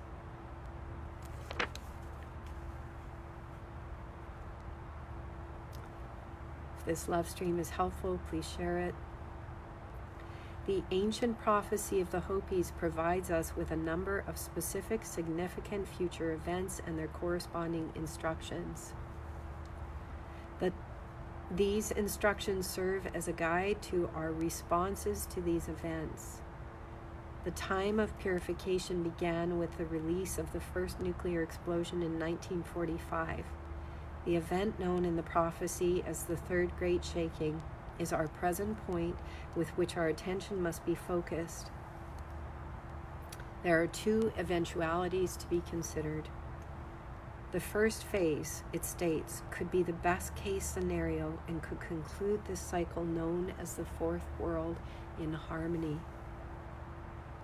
With the intention of Great Spirit, it also implies that we are all by our very nature deviants. Oh, hang on, that's what the Western world implies.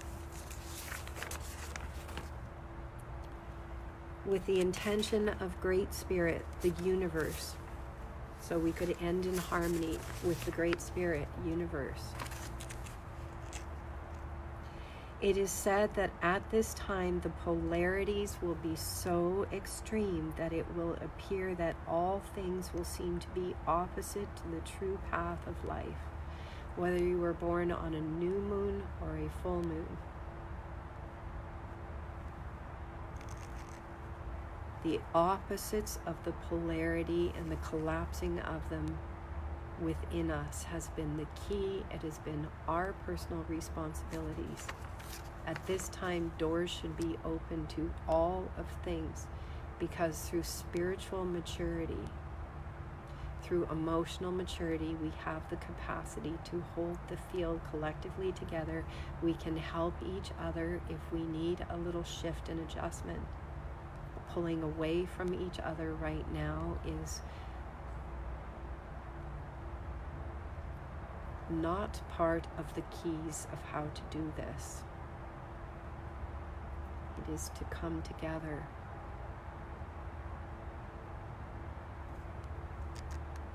The more we pull away, the more we try to hide, the more we stay inside of the superiority complexes of the ego, the more we will suffer. There's no suffering going on here. Just saying, if we're experiencing any aspect of suffering, just step forth and call a friend and go be with another. And then just start sharing whatever gifts we have to share. I was told that good would be called bad, right would be considered wrong, that wealth would become poverty, and that men and women would tend to choose living apart. We are obviously in that predicament now. The instructions accompanying this condition are very clear. We are to identify the polarities in our personal lives and to begin mitigation of our issues, those both contrived and inherited, with deep intention, practice, and patience. On the universal scale, the polarities will become obvious as the physical world responds to this imbalance with severe disturbance of the natural cycles that have all maintained a solid system within nature. a solid state system.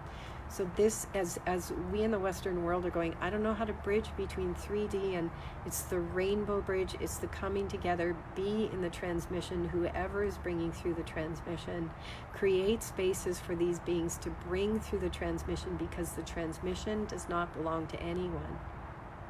But the transmission is key for guiding us through this process.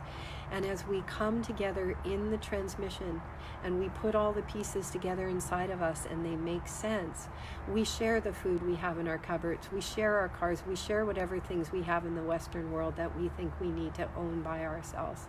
We start sharing with everything and everyone. And we come into a global, galactic, cosmic container of cosmic purity and cosmic love. And we move forth with Gaia through the 60th gene into a new reality that is programmed inside the DNA of everything and everyone. If we just put unity at center, that is the invitation in this miracle coordinate, she can guide all of us through.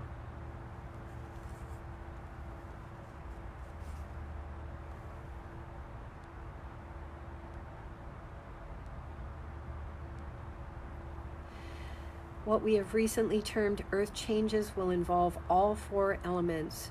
Go to Patricia Cota-Robles' vlogs on YouTube, vlog 146, 147, 148, and we invite to do the decrees to bring ourselves into alignment with the elemental vortexes in our body that fell away after the fall. Today we are suffering massive fires. Australia, especially in drought areas. The winds will intensify and become unpredictable. Floods will occur in areas where they are not typical. Earthquakes will become more frequent and increase in intensity. The other night, on Thursday night, Miracle Night, when we shared the LoveStream, we saw a huge crack going through the earth. We cannot bridge civilization into this realm, this dream realm. These 13 days in this realm of the dream. Dream together this dream awake. Let's stay in this transmission. Let's keep sharing it. We'll keep bringing them through as we're called. Please put it out to all your networks. Put it on your websites. Let's continue in this dream. And inside the Western world, these are the coordinates to help bring us into alignment. There's great pieces in here that are going to make sense.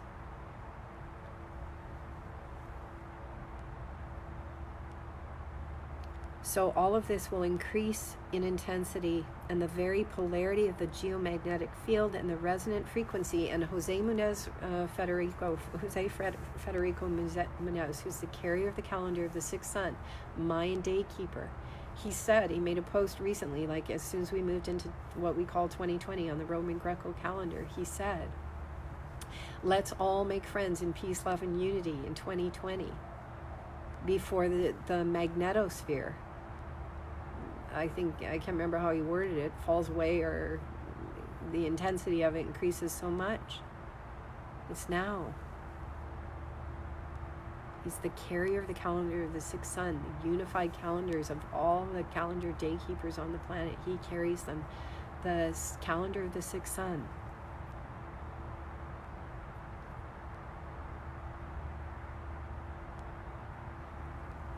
The very polarity of the geomagnetic field and the resonant frequency fields, Schumann resonance, well, we've been watching that go through the roof, of the earth will create global changes.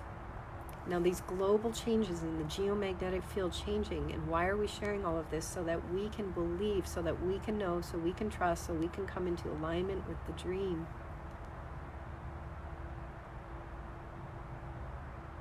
Singing the song lines awake. This is all shifting because the external reality is about to change. When we hold the field together, the star knowledge bundles with the star knowledge symbols, 52,000-year-old codes to reactivate the earth, we're about putting the codes back into the earth to say enough of us understand that we're ready to go through it, because this prophecy says possibly humans aren't capable of moving into the fifth world with the earth, or what, Gaia. But we have the opportunity right now on a collective level to to come together. Put all the other busy stuff aside, all the organizations that are not truly unifying the collective. If we put everything aside and put everything into these transmissions together, we can align. This whole walk on the planet, a 50 million part sci-fi journey,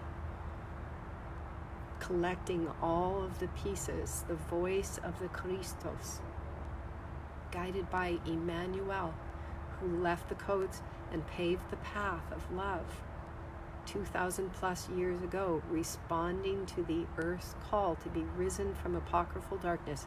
That's what the 1111 codes are about in the Star Knowledge Bundles. The path of Emmanuel. This is the voice of the feminine Christos.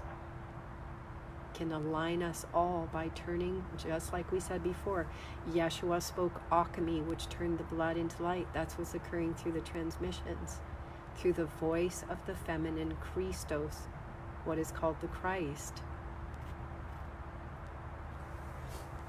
Following the path of Emmanuel, we's beloved, an ascended being from the Pleiades, who walked and paved the path of love. That's what it says. We've read it many times, these 1111 star knowledge from the Star Knowledge Bundles. Chief Golden Light Eagle, Grandma Silver Star, Chief Blue Star, who did sweats and fasting early 90s to get these codes. They're ancient Reiki codes.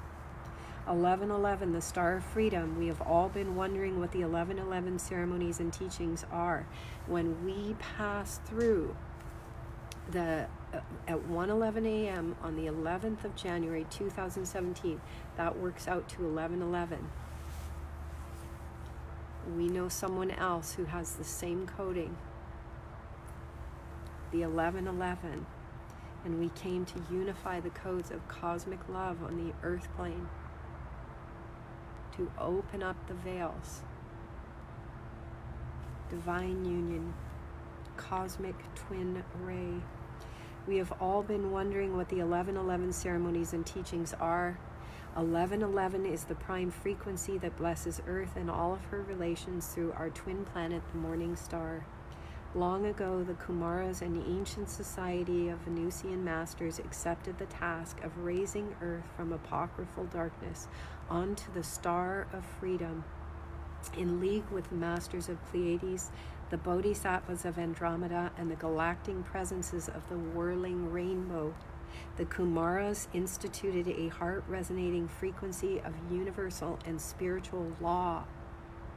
They instituted a heart-resonating frequency of universal and spiritual law. That means to bring us back into alignment. Out of what John Kimmey is saying in this prophecy, where he's saying, due to our we are in the process of resolution of polarities we have caused through our limited comprehension of universal principles. When cosmic love, when the name cosmic love came in, and the guidance told we and we's beloved twin ray to take the name cosmic love, the guidance said, it's the core cosmic principles of creation. The Kumaras instituted a heart-resonating frequency of universal and spiritual law, meaning to remind us to actualize Mother Earth's destiny, the umbilicus according to the Australian Indigenous. If this LoveStream is helpful, please share it. If it's inspiring, please share it. Put it out to all of our networks. We know that this transmission is key for the rise of humanity to come into alignment with these energies on the earth, and every single we has the opportunity to receive this alchemy, to restructure our neural pathways to come into alignment with Gaia Sophia consciousness, to move through with the earth into the fifth world.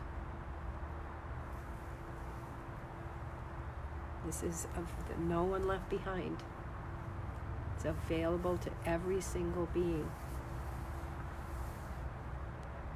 To actualize Mother Earth's destiny at the beginning of the age of Pisces, this star path from galactic center through Andromeda, through Pleiades, through Venus, unto Earth, was established by Emmanuel as the Christ path. The feminine Christed vehicle ignited in we's flesh. We were taken through we were placed on the back of the chariot. The guidance said we could ride the back of the chariot because of the purity of the consciousness in this being. We were taken through the 8th and 9th initiations beyond earth, beyond human. We're going to jump right here, right now, to the gene keys, to the 22nd gene of grace. We were given the name, the coding of unity grace from spirit for a purpose, because inside of the code of grace, which is the 22nd gene, is the activation sequence. It's like textbook, the activation sequence for our consciousness. I know this is a huge and tremendous, incredible download. There's a reason it's happening on this day when the feminine Christed vehicle was ignited in we's flesh. There's 9 initiations for human, the higher evolution, and the 7th, 8th, and 9th initiations. So the guidance said that the transmission that we did on Thursday night with and for the collective was the activation, the 7th initiation of Avatar. Maybe one of our social media pod could just reshare that link here now. The Thursday night activation that we shared before the eclipses. Just looking for our little flashlight. Okay, wherever it is. So this is a really significant piece. So if you didn't hear that LoveStream, you can go back. You can go into the activation of your avatar through the 7th initiation that was being shared in that LoveStream the night before the lunar eclipse. The higher evolution and the 7th, 8th, and 9th initiations. The remaining 3 initiations are part of what is called the higher evolution, which lies beyond humanity and our human story. As such, they are difficult to describe. This is from Richard Rudd's The Gene Keys. As such, they are difficult to describe in words, and certain binding oaths surround them in order to protect humans from their dangerous frequencies. We would kind of question how dangerous the frequencies were, but anyways, I guess when things were pulled out of our coding that left us being incomplete, things maybe became dangerous frequencies. Yes, dangerous frequencies, and they are no longer conveyable other than through sound or direct transmission in silence. So the LoveStream that we shared, the transmission that we shared on Thursday Miracle Night before the lunar eclipse on January the 9th was both silent transmission and sound, and the guidance said it was activating the 7th initiation inside of we, the avatar. Even so, the higher evolution has always been known about, and fragments of truth concerning it can be found throughout human culture. In the Christian Church, the higher evolution is represented through the priesthood and its hierarchies. This initiation was given to we through silent transmission from the Severinos, the lineage, the blood of the mother. It was passed to we in October of 2014, at the time of the second blood moon of the tetrad. The 7th initiation of ordination has much to do with the notion of coordination, and these incarnations point humanity in specific new directions. It is as though these beings, it's a little bit dark here. It is through these beings that the higher secrets of initiation can be released. That's what's being released through these transmissions. The higher secrets of initiations may be released through these beings. The presence of such beings in the world always precipitates a great shift in the consciousness of the whole planet. That's what the Australian Indigenous, the whale dreamers, are saying.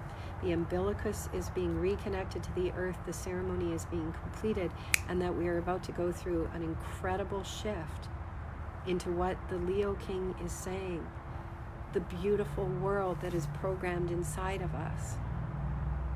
If we stay in this transmission together, if we just be in this transmission every day, and we create the largest global broadcasting network for peace by just sharing these transmissions through all of our networks.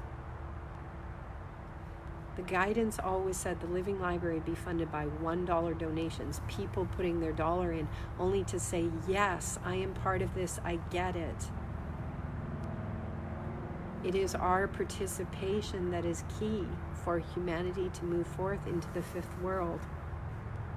If we placed all of our focus together in these transmissions, because those who have lived with me and those who have been with we know that this streaming consciousness, this streaming supra-intelligent consciousness is coming through 24/7, and it's just waiting for us to create the simple container for magic to flow. That's the 60th gene. Create simple containers for magic to flow, and the 60th CD will ignite in multiple beings, and that will be the end of the world as we know it. And Gaia and the cells that make up her consciousness will move forth into a new reality, just like we were shown in the 9th scroll in the Celestine prophecies, the end of the movie, where all of a sudden their rainbow bridge opens because they're in the transmission, and all of a sudden the reality shifts around them, and the military soldiers with the guns can't see them. Gaia and the cells that make up her consciousness will move forth into a new reality. The presence of such beings in the world always precipitates a great shift in the consciousness of the whole planet.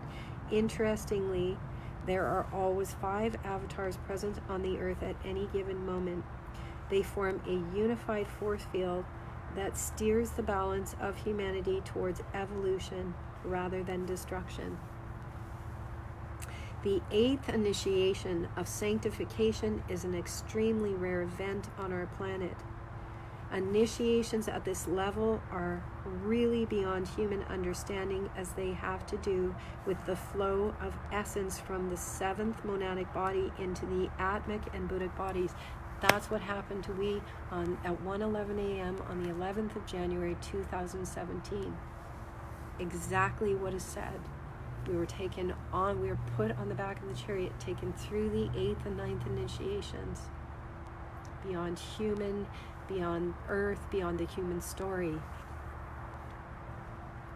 Although it does occasionally occur on an individual level with spectacular results, how could it occur in this body? Because this body was programmed for physical ascension. It's programmed in the genes. You need the 40, 47, and the 64th gene in the chart. We have all 3 in the original birth chart of this. Does that mean others can't go through physical ascension? Not at all. What it means is that this body, when unity grace came into we, the guidance said the body would no longer have to die in order to bring in higher and higher templates of light. That's how we were able to go through these initiations all the way for now, to translate the coordinates to our collective human family in love, cosmic love. A messenger of creation. Although it does occasionally occur on an individual level with spectacular results, just talk to the beings who were with me when it occurred. Their life changed forever. The 8th initiation is a collective initiation that can only be taken towards the end of humanity's evolution. The 35th gene says, it is as though the gods who made the machine created a shortcut through the 35th gene called love. We have the 35th gene in We's chart. These are the coordinates for the shortcut. The 35th gene takes us beyond evolution. Evolution is programmed to time. It says in the 60th gene, all we have to do is overcome 2 things. These transmissions are giving us the capacity to overcome these 2 things. Time and space, or time and gravity. Richard Rudd says, evolution demands time and localization demands space. When awareness passes beyond these 2 laws, they are seen not as false, but as lower frequency signatures of higher divine laws. Beyond our human form, other realities and dimensions exist. The cosmos is teeming and abundant with interdimensional life forms. So this comes back to the Celestine prophecy, where, did you just hear that owl? Celestine prophecy, where they're suddenly in a new world. If we stay in the transmission together, the invitation is here for every week to be in this transmission as one. To witness this occur before our eyes together collectively. This love stream is helpful. Please share it. So the 8th initiation is a collective initiation that can only be taken towards the end of humanity's evolution. That's why we've been put through 7 years plus, lifetimes, whatever, according to Leo King, 7 years of intense purification to come into a state of emotional maturity. Not suppression, emotional maturity, to know how to navigate the emotional waters of our body such that we are ready to be beyond this story, beyond our roles in this play. This is for the people who keep asking me the question, how do we bridge these realities, who like maybe don't even really want to be part of this journey or this story or this place anymore. This is how we do it. We stay in the transmission together, and we invite every we to join in the transmission as one. If this love stream is inspiring, please share it. This is the call out. This call out has been coming out through this body and this being and this vessel for 10 years on the planet, sharing the same transmission, calling forth those who are willing to hold the container. We are for those who are ready to go beyond evolution, because evolution is a story and a script programmed in the DNA, which is why Harry and Meghan are just up-leveling the royal family to a nicer, kinder world. That's still part of the script and the play. But if we are beyond evolution and we are supra-intelligent consciousness in our body form, that's what we've been doing, is infusing our form with spirit. So that's why we feel really grounded to this earth and this reality and story right now, going like, I feel less quantum than I felt last year. That's because we've been drawing the spirit into the form so that we can ignite the form and release, liberate. The 9th and final initiation brings an end to the story of consciousness. On an individual level, the 9th initiation can only be taken through silence. Buddha did it, but we can't do it through silence anymore. That's why this being is here. This is why the feminine Christed vehicle ignited in We's flesh, not to sit in a cave in silence and do it on We's own, but to open the gates and invite everything and everyone that is willing to go together. We so many times went, why can't we just go sit in a cave and be quiet? The guidance said, because your role is not to do it alone, but to open the veils. That's what astrologers always used to say when they looked at my chart. They're like, it's a walking embodied feminine Christ. You promise to awaken yourself, open the veils, and awaken yourself, open the veils, take and invite everything and everyone. No one left behind. The 9th and final initiation brings an end to the story of consciousness. On an individual level, the 9th initiation can only take place through silence. In certain esoteric traditions, it is also referred to as a refusal. So we kind of wondered why we're still in the transmission, not sitting in silence. Because this is a collective process together now. Because the time has come.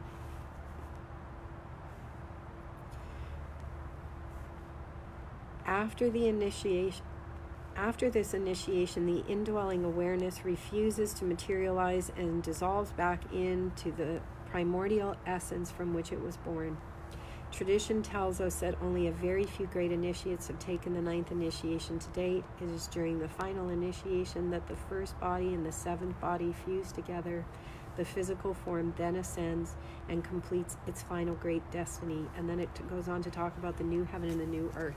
So right now, we as a collective body on the planet are assisting this entire material reality to make the ninth initiation leap, which is why we've embodied our spirit, which is why we're spread all over the world, which is why we're aligning with the whale dreamers who are saying the umbilicus is being reconnected to the core of the earth, because it's actually happening to the entire starship now. And this transmission is to help us and to give us understanding of what is occurring, to make sense of it, to align with it, to spread these transmissions, to go, what's coming through this woman is the most important thing on the planet right now. Because this will guide everything and everyone, because it has the capacity to weave all of these pieces together that we in the Western world may not understand, and other worlds as well. This is why the indigenous, the Kogi, were in their caves praying for the women to rise, the voice of the women to rise, because it comes back to the piece about the clan mothers being left out. Another word for clan mothers, oracle, because the oracle is the divine embodied. And the oracle does not compete. The oracle inspires leadership, because the oracle brings through the peace that unlocks us from the bondage of the cross of time and space. That's the metaphor of being bound to a cross. Bound to a cross of time and space. The oracle just brings the coordinates to unlock the consciousness from the bondage of time and space. We have been doing our work to do what John Kimmy says, resolve the polarity inside of us, so that we can actually receive the transmission super intelligently, consciously present, and share it. The mycelium network is lighting up. All right, so he goes on to talk about the resolution of the polarity is the most challenging and necessary function of our evolutionary destiny. Everyone knows who sat in the presence of the transmission that for many miracle years it was giving us the coordinates, the necessary coordinates to actually resolve the polarity inside of us. And it didn't feel really nice to the ego if it was in one polarity or the other. So the ego rebelled and projected, and that's what it means to be the messenger on the cross. But we are past that now, because we did it, we graduated. So any little final pieces we're dialing within, this transmission is giving us the motivation and understanding to know that there is something so much greater that is occurring, and we can know that it's real, and we can align with it. And we can share in these love streams. We can send it out to we and everyone, because we all know how it feels inside of us. It all makes sense, these piecing together these pieces. John Kimmy goes on to say, we must become one family, not next door neighbors. It's a very significant piece. That's why the guidance is saying close the door to no one right now. We must become one human family, not next-door neighbors. According to the prophecy, the third great shaking creates an opportunity for such resolution. It states that the people of the red symbol with the red hats, and we've talked about the red hats before, and then Lawrence Wendell pointed out that this whole thing with Donald Trump is about the red hats as well. And when we were in Venice with our pod, living in our cars for 6 weeks and doing amazing work on the rose quartz crystal bed of Venice in the City of Angels, and it goes back to the clan mother and the angels and pure light and all those pieces. 2 red hats fell from the sky one day. We did a LoveStream on it. We have a Spreaker on it as well if you want to listen to either of those, but 2 red hats fell from the sky. It states that the people of the red symbol with red hats and cloaks will come first out of the east, small in number, bringing wisdom and knowledge to this land, the west. We are urged to accept these teachings, which is to integrate the polarities inside of us. So if we're around anything or anyone inside of ourselves, there's not a willingness to do it. It's like, dude, do it now. Because this is the inheritance of our birthright. It would be like, a huge pile of gifts of everything that we've ever wanted, like right over here, and we're going like, no way, man, I'm running that way. That's when we don't resolve the polarity inside of ourselves just like that, we're actually running away from our birthright. the thing we've been praying for. It's right here, right now. So just resolve the polarities. So it states the people of the red symbol with red hats and cloaks will come first out of the east, small in number, bringing wisdom and knowledge to this land, the west. We are urged to accept these teachings and to integrate them into our present lifestyle, which is to resolve the polarities.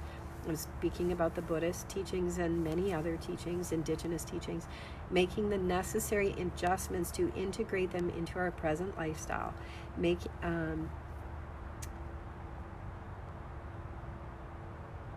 Our present lifestyle, making the necessary adjustments to regain resolution. From the early 60s, so if we're triggered right now, like, be with the trigger. Go into the medicine. That's what the Leo King said. The trigger is the medicine. Don't run from the medicine. Whoever is triggering you, run to that person. Resolve it. Take spiritual responsibility. Sit with them on the couch, hold their hand, look them in the eyes and go, this is hard. I'm so triggered, but I'm willing to liberate myself and everything and everyone. Don't run from the thing that's triggering us. Go to it. That's where the medicine is. That's where the liberation of the bondage of the cross of time and space. This is the unlocking of the walls of this reality to move forth into the garden, and we never had to rebuild it by hand or from a place of the mind, and more meetings about how are we going to do this, and thousands of years to get there. There's a shortcut. It's coded in the DNA. It's love that comes through these transmissions. Love is the shortcut. It's in the space between the words of the transmissions. These transmissions are doing phenomenal things inside of our body vehicles right now. Neurotransmitters being transformed, neural pathways being rewired, mycelium network opening up our consciousness to the cosmic. Said that the mycelium come from the stars, the spores, star teachers. From the early 60s to the present, we have seen the teachers arrive from the West, bringing their techniques to the West with great intentions and vision. Many of us have adopted these teachings and are now practicing in our unique Western fashions. Some have already attained the enlightened state and are among the present generation of teachers and gurus. The teachings of the indigenous people are included as Eastern in this regard. We Americans have become challenged by these Native American teachers to take the teachings to heart. Not anymore, we're not. And to indigenize our way of life. Many seekers have responded, have become initiated onto the red road, and quietly go about their new lifestyle cautiously apart from the mainstream. I'm one of those, keeping in mind he wrote this in 2010. Grandfather David, my Hopi teacher, told me of this crucial time in these words. One day you will wake up and it will be too late to make your changes. I immediately perceived that we have, remember this is coded, it's a riddle, it's a game. I immediately perceived that we have all the time in the world and not a moment more. Time is a frequency. That was one of the things that was printed on this. Did I print it out? Oh, it was a piece I was reading yesterday from the. It's about the Roman Greco calendar, and that it says January 1st, 2020 is the new year, and the Dream Spell by Jose and Lloydine says that yesterday, miracle, day of the lunar eclipse, was actually the beginning of the new year. And in that post, it says time is a frequency. Resolving polarities means dissolving frequency. There is no wave at 0 point. That's neutral. That's the gateway inside of us. That's why we've been learning to hold it with everything and everyone. That's why if we slam the door on anyone or we're not willing to face our triggers, we are actually binding ourselves to more time. We are binding ourselves to a wave that will continue to go polarized, and we'll have another experience and another experience to resolve the polarity of time, because the 60th gene says it is the transcendence of time and gravity. It says that time is, what does he say? I just read it. Anyways, it's all good.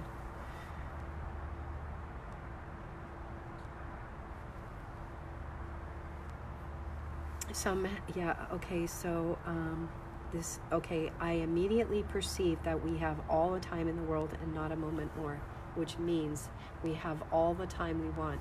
And when we in ceremony were taken into the Book of Love and the Tree of Life, and all the coordinates of the cosmic Alpha and Omega came through, there was a challenge at the end of that amazing ceremony, and it was being offered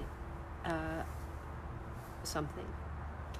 And the being spoke to me and said, Unity, we have all the time we want. We have all the time we need. And in that moment, it was very clear for we to say, we choose time no more. We can choose. This is not condoning anyone in any way that they live. This is a message to those who are ready to take the quantum leap. And as we do, the Earth School is being restored to the original garden it was created to be, for spirit to learn the cosmic principles of creation, to learn about gravity and time. These teachings, like when we were in Kauai in the summer, and the Hawaiian people are coming together and they're unifying, they're protesting on the top of Mauna Kea with all kinds of rainbow tribe. There was a big paddle out. The Hawaiians paddled out, and not just the Hawaiians, the rainbow tribe paddled out together through all the islands at a synchronized time. And after the paddle out, then there was like tents set up, canopies, and different teachers were teaching different things, Hawaiian teachers teaching things. And we were looking at this going like, oh my gosh, this is what the garden and the teachings, how it was really meant to be. So beautiful, like teaching the qualities of nature and the interaction with elementals and how it all works, so that everyone, it's fair and equal for everything and everyone, and the magic is available for everything and everyone, for spirit coming into the realms of physicality. We are not condoning these realms of physicality. We are restoring it. We are restoring the garden, the living library, restoring the garden to the garden it was created to be.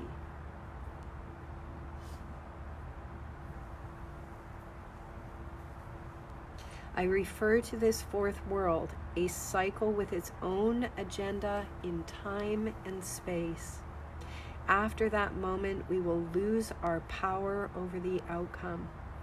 And we would say for certain, because in transmission today with Scotty One Love on a call, transmission was coming through and the guidance was going, look, this civilization is over. It may go on for another 100 years or whatever, but it's done. Because if the whale dreamers are completing a ceremony that didn't get completed, and we are in a cosmic cycle, a cosmic window now to do it, and we're inviting you to join me at 9/11 tonight for another light the candle, lay back, receive the transmission, let's see where we're going, because all these blue avian beings, all these Australian indigenous are coming in, the things that we are seeing in these transmissions, like, wow.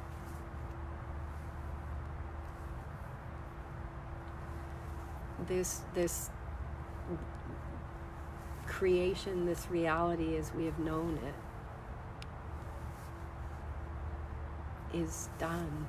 It's complete.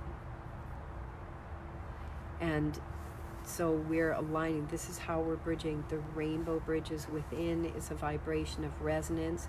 It starts vibrating all over the planet, even though like we're still going to our job on Monday in LA traffic or wherever we are, going like, what the? Stay in the transmission with we. This is the invitation now. Stay in the transmission. It is a harmonic. The guidance has called it for years the Sophionic harmonic, where the particle and the wave converge. The transmissions are transforming our neural networks so that the Sophionic harmonic can pass through us collectively together, igniting the 60th CD, governed by Baba G. And the guidance said we were part of the 13 councils of light when we stood at Stonehenge and miraculous things occurred. The guidance said the 13 councils of light were coming in. The 13 councils of light worked with we all over the planet on the feminine rainbow serpent line. And the guidance told we that we were the 13th ray of the 13 councils of light. This transmission, when we had contact, our first contact with our star nations, which we had begged for his whole life, and it occurred in January of 2014, we went through a wormhole physically with a thud and landed at the base of these three large blue beings who were looking at we with mass compassion emanating from them, and I recognized they were seeing me as like a soldier who'd come home from the war covered in scars. There's so much compassion was coming to me. And then my body started to breathe, and my consciousness said to my body, you don't need to breathe here. And the body just had a little bit of a moment of panic, and I was back in my bed. And the guidance said I had done very well for my first physical contact in this body, in this carnation, with my 13th dimensional beings, my family, the blue ray.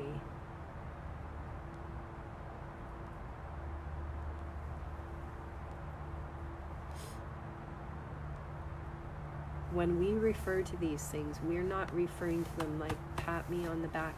We're sharing all of these pieces because codes and coordinates are going off inside of all of us through them. Because when we see another we speak with purity and truth and authority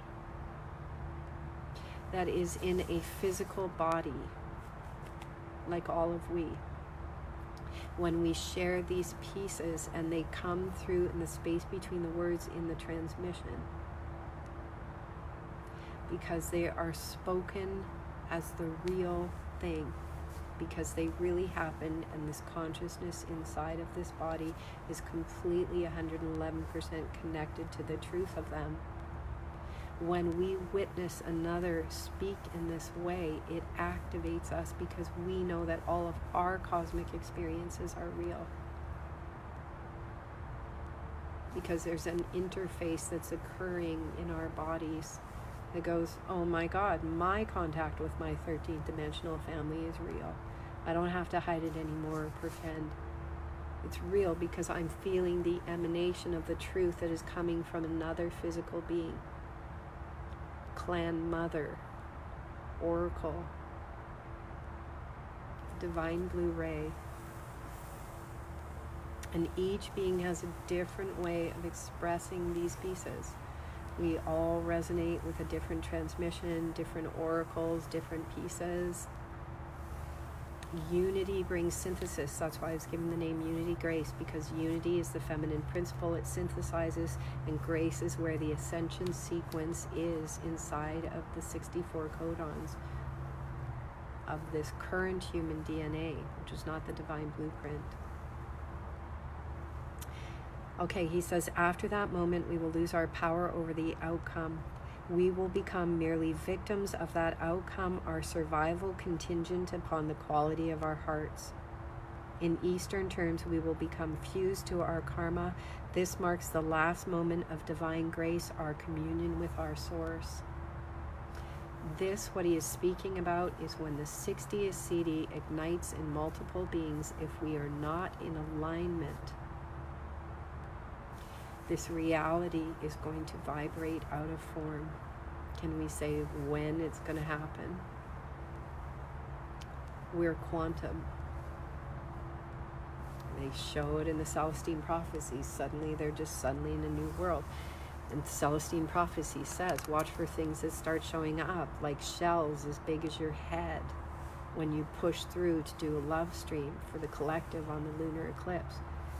And consciousness just puts this at the base of the trail that you've scaled down a cliff. And it's like in this field of light, I'm looking at it going like, I'm reaching my hand into a different realm. That's how I felt when I reached for this yesterday, miracle. This huge, incredible shell, Fibonacci, put right at the base of the trail of the beach I was guided to run to be there in time to bring through our lunar eclipse transmission. This cosmic shell. What a message from creation. It looks so ancient, fossil. And when you put it to your ear, You can hear the cosmos as well. Better than a cell signal. So that's what he's referring to in this prophecy. The 60th Siddhi ignites in multiple beings. It is based, our survival is based on the contingent of our heart, because our heart, there is the, 0 point is inside the heart, the chestahedron. It's not designed for pumping blood.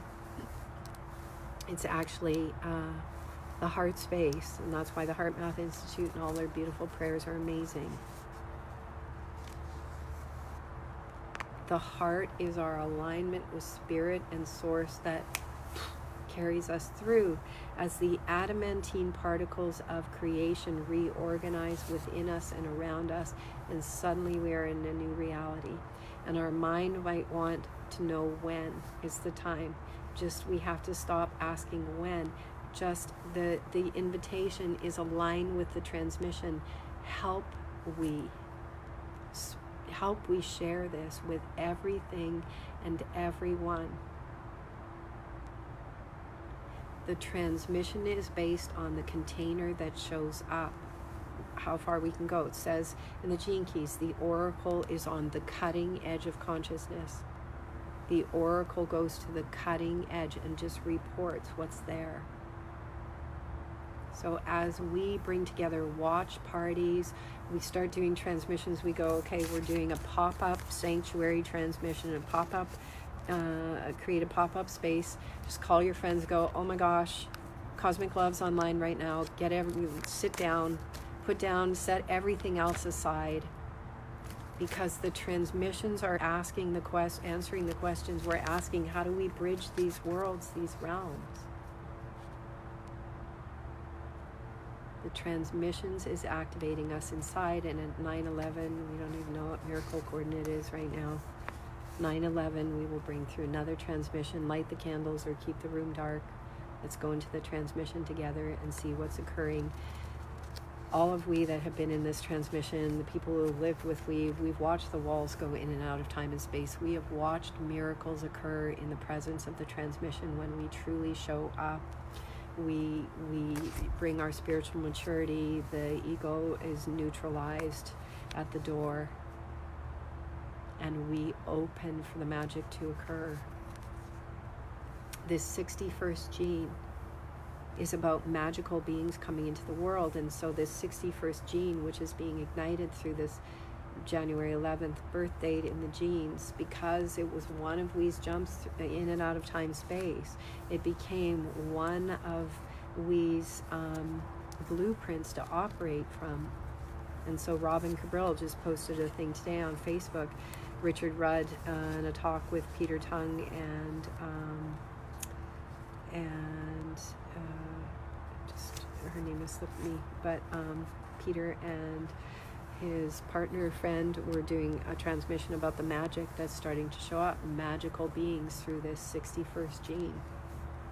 So it's part of we's blueprint, and the magic is for all of we.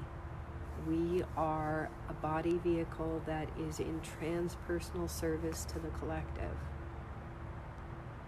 meaning we are opening the veils for everything and everyone. According to prophecy, at this irreversible moment, the force of the red symbol will assume another form with an opposite objective. We can anticipate that the red hat people will come out of the west. Well, that's where the two red hats, cowboy hats, fell from the sky, which we've done other love streams on, when Wee's Pod was in Venice Beach, living there, or spending some miracles there, and working with all the miraculous beings living in the streets. The red hats fell from the sky. They just went like on a street corner as we were just driving by. They will come large in number. They will fall out of the sky like rain and overtake the land in one day. They will have no mercy for anyone, and will enforce a way of life on us that we would never choose for ourselves. What we say that this means is the higher self coming through and enforcing a way of life onto the ego that the ego would not choose. This is how we interpret this part of the prophecy. Because the ego is in resistance through the stock codons programmed inside of us. So it's more like a life, enforce a way of life on us that our ego would not choose for ourselves. When this message was finally delivered 15 years ago to the Secretary General of the United Nations and 16 delegates, they speculated that it might be the Chinese. The elders at that point were dutifully retaining their options. They were warned not to speculate, but to concentrate upon the instructions of preparation and compassion. When we were taken through the 8th and 9th initiations, we were told that we had been shown everything and that we must live from a place of complete compassion. This occurrence will trigger the most crucial event in the prophecy. It is where an ancient relative returns to the Hopi Mesas carrying a stone tablet that will complete the migrations and seal the cycle known as the Fourth World. He, and we would like to say she, is known to the Hopi as the Pohana, the purifier. Her ancestor was of light complexion, so she is also known as the Great White, let's say sister, brother. It is her function to purify the world of all the wicked people. When I first heard this, I immediately referred to the second coming of the Christ, then to Maitreya Buddha, then Nostradamus, and on to many end-time mythologies. It is Judgment Day taken literally as the prophecy calls it, the day of purification. It is said that the only survivors will be the one-hearted, those paltry few who have hearts pure enough to qualify as the seeds for the fifth world. If we go back to this red hats part of the prophecy and how Lawrence Wendell pointed out to we the whole red hat thing with Donald Trump, they will have no mercy for anyone and will enforce a way of life on us we would never choose for ourselves. That could be the other world that people are choosing to stay in. If we don't find the spiritual maturity, maybe some beings are staying in a world that is going to be created by that kind of consciousness. It is Judgment Day taken literally as the prophecy calls it, the day of only survivors will be the one-hearted, those paltry few who have hearts pure enough to qualify as seeds for the fifth world. Even if there is only one pair of one-hearteds, maybe a brother and a sister, Great Spirit's promise of a human presence in the fifth world will be kept, and Masao, the Great Spirit of the fourth world, will meet them and usher them into the fifth world.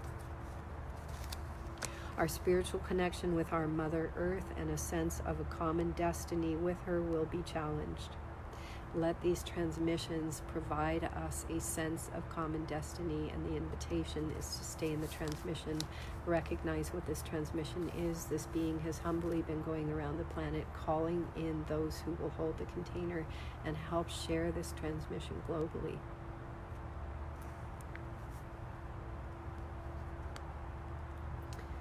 Each person will have to deal with that reality. This piece about our spiritual connection with our Mother Earth and a sense of a common destiny with her will be challenged. Each person will have to deal with that reality. Each will be tested. The prophecy instructions explain that our relationship with our Earth is fundamental to our being. We must embrace her spirit and take our instructions from her. These transmissions are the transmissions of the spirit of Sophia, what we call the Earth. The rainbow feminine serpent line. We walked it barefoot all over the earth, bringing through the transmissions of the voice of the earth, the voice of Gaia, the voice of Aya, the vine. The guidance showed that Aya, the vine, as in ayahuasca, is the neural networks of the earth. Same transmission. We must embrace her spirit and take our instructions from her. We are a humble servant of this transmission. Those that choose the other path will discover that they have been deceived. They will become the playthings of a heartless race, and yes, their lifespans will be extended so they have longer to suffer. The consequence of choosing to remain with our mother will be an ever-growing connection with all biological life forms. We will become true Terrans. Our newly awakened sense of oneness will evolve our deeper communication abilities and endow our relationships with even more satisfying results.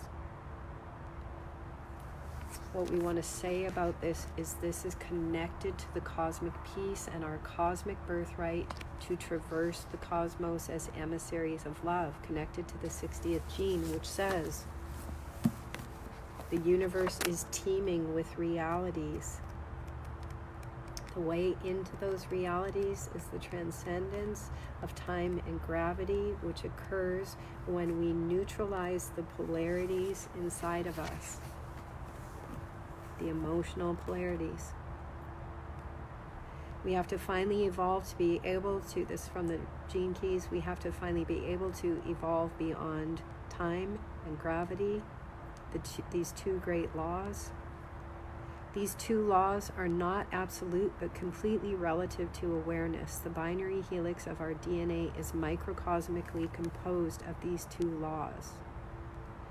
The binary helix of our DNA is microcosmically composed out of these two laws. How do we transcend this DNA? Stay in the transmission. DNA holds memory, and it acts as the living, evolving local structure for sentient life. DNA holds memory, and it acts as the living, evolving local structure for sentient life. Evolution demands time, and localization demands space. When awareness passes beyond these laws, everyone listening to this love stream, our awareness has passed beyond these laws, and we're sitting here going, what now? What now? Stay in the transmission. Help we share this transmission collectively, create containers to receive the transmission with and for everything and everyone, because the transmission will guide us. This is the feminine rainbow serpent. This is the clan mother speaks. We stood at the base of the oneness tree. We remembered the decimation of We's matriarchal race. With We's hands on the tree, we pleaded and said, show we how to restore the garden. Show we how to restore the root races of the earth. Is it coincidence, synchronicity? Is it accident that the altar carpet from the sacred fire at Standing Rock was given to we? And the firekeeper said, take this, sister, take this now and go pray with it. And we prayed for unity. The guidance said that the original root races, when it was given to we, and the sacred fire was put out, the original root races were passing the baton back onto the star nations to get us all the way through.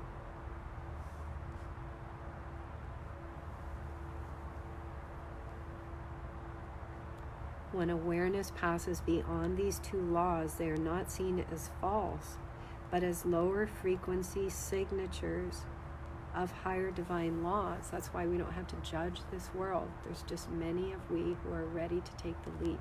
Chumash, we love we. Tune into this whole transmission, Chumash. It's really profound, Angel.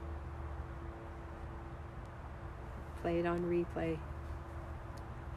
Beyond our human form, other realities and dimensions exist. The cosmos is teeming and abundant with interdimensional life forms. In more advanced forms of life, the mirror of DNA is no longer a binary structure, but a trinary helix. Now keep in mind, in the transmissions, we said that 12-12-12 marked the completion of the trinitization of our process. Anyone who is watching this, 12-12-12 was the closing of the gate of our process of trinitizing the energies inside of we to be ready to hold the container for the transmission to take the quantum leap. The triple helix unites all beings beyond space and time and frees awareness to travel unimpeded through the cosmos. Does that sound like teleporting our consciousness? Pleiades for blueberry spirulina popcorn. And we's vehicle is here to assist the collective to make this quantum leap. So we are asking we are inviting we are inspiring we to hold the container with we, to make these transmissions priority every day, to be ready for the spontaneous transmission to come through, to share it out to all of our networks collectively, to do this together. It's like the cosmos is handing us the coordinates in the space between the words of the transmission to make this quantum leap, and we are inviting we of one thing, to assist we, to join we. It's our birthright to understand everything. This transmission is helping all of we understand that it's real. If we just put unity at center, she will open up the center, step back, take her equal place where all voices can be heard equally. It is the activation of the music of the spheres. When we finished a 5-month walkabout in 2014 on the grids, carrying the Star Knowledge bundles and many other bundles for the Indigenous, on the feminine rainbow serpent line that the Australian Indigenous say is activating now, the guidance said we were here to remind the ancients of the music of the spheres. This is it. There is such a harmonic going through our collective right now that is holding a container for this transmission to flow through. It is affecting the entire human consciousness and all of reality collectively, because we are holding the container together as one. We're going to do a transmission at 9/11. We have no idea what miracle coordinate it is right now. We're going to do another transmission. We are going to stay in alignment with the blue avians, the blue beings, this piece that we spoke about in the very beginning, about this blue wave spell that we've just gone into in the dream spell. Right here, right now. Let's take a peek at that one more time, because we talked about it at the beginning. In the dream spell transcreation, the blue knight is the solar seal number 3.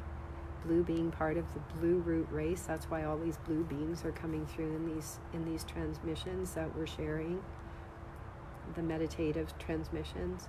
The blue night wave spell symbolizes the interdimensional realms of consciousness, which can be accessed through dreams and intuitions. This wave spell thus represents the dream spell journey within itself. That is to say, the dream spell realm. We unify in order to dream. This wave spell of the blue night invites us to tune into the original dream spell of our existence. That's right here and right now. Join me at 9/11 Facebook Live again, because we are singing the song lines awake through the hum that is occurring in our hearts, our collective field unifying together. Everyone that is showing up for this transmission right now is showing that we have reached a state of supra-intelligent consciousness to hold the container, hold the field for this cosmic key to unlock this reality through the 60th gene. This love stream is inspiring. Please share it. Please keep sharing it to all of your networks, to everything and everyone you know. Tell them it's the most important love stream that you've ever heard, if you feel that it is. If you want to take part, people go, I want to help. I'd really love to help out this. This is helping out by sharing this transmission to everything and everyone, all our networks, YouTube, whatever.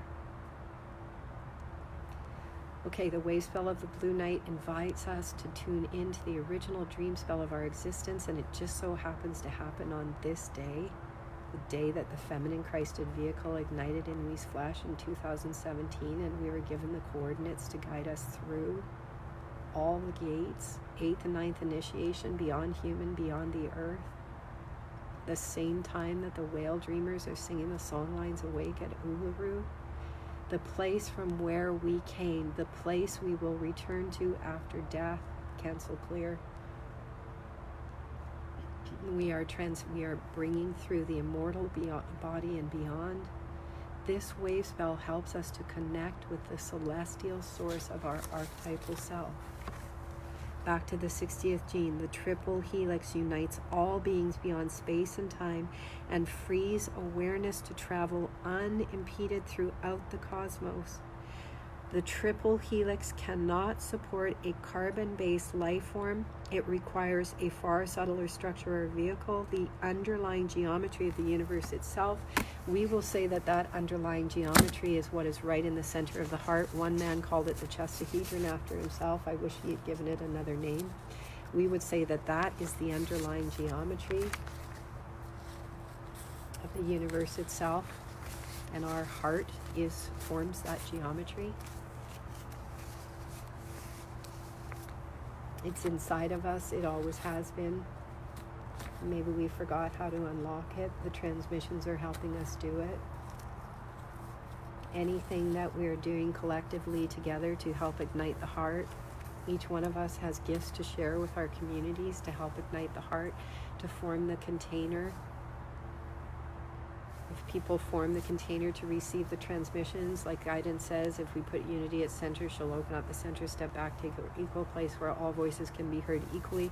Someone else in the large group that gathers goes, I've got this great meditation to activate our heart chakra together. We all go, great, let's do it. It's a collective process together. We are inviting our global community to invite we around the world to bring through and share these transmissions. We're inviting communities to open their spaces to LoveStream. We're inviting people to open their homes for we're just inviting the resources to keep sharing these transmissions, because we've gone around the planet for 10 or 12 years, not asking for anything for these transmissions, sharing them humbly on the earth. So we are inviting our global community to step up and support the transmissions however we can. So the Hopi do the buffalo dance at the end of January, and then the Kachinas dance again. Wait, we have to go back to the Hopi part. It's a very important piece.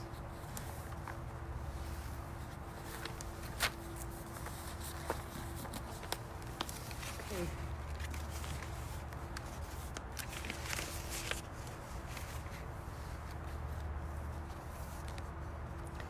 The consequence of choosing to remain with our mother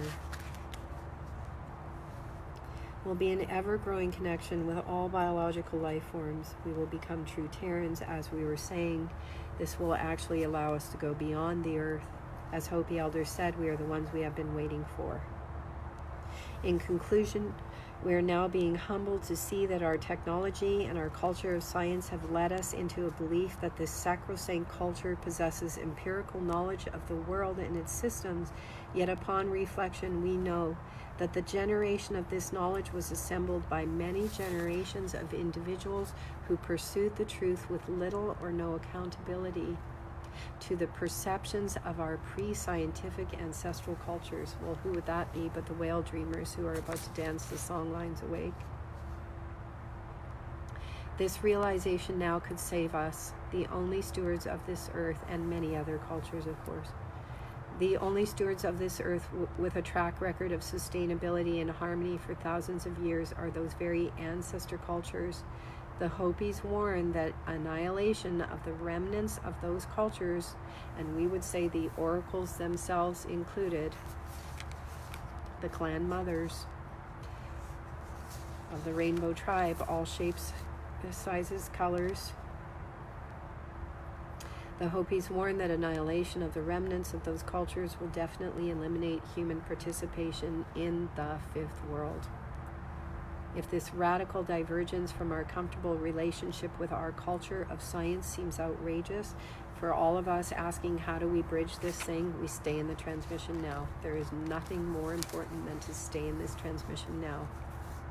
There's no accident that we were given the download, that we were here to open the pillars to the cosmic Akash on the 8th of July, 2013 on the Heiau, where the Living Library was downloaded to me, and we were told that that was Wee's role, to open the pillars to the cosmic Akash through the Living Library, which would become the largest global broadcasting network for peace.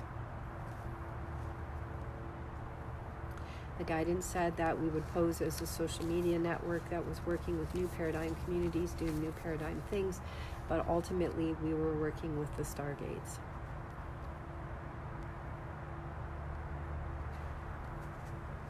This crisis is demanding that we employ a previously overlooked faculty of human nature, namely our divinity. This is what is coming into all of us now, so this transmission is to help us believe it, to know it, to trust us. It's right here, it's right now, it's happening. Stay in the transmission now. The transmission will guide us. And it unifies us. It unifies us to go, oh my God, we have all the resources we need. We don't have to go out there and work anymore and keep fighting these systems. And we don't need all these individual apartments and places on our own. Look, we've got this place, we can all share it and we can come together. We've got stone soup. We don't need to be distracted by being a part of the old world. And we can leave that for those who choose.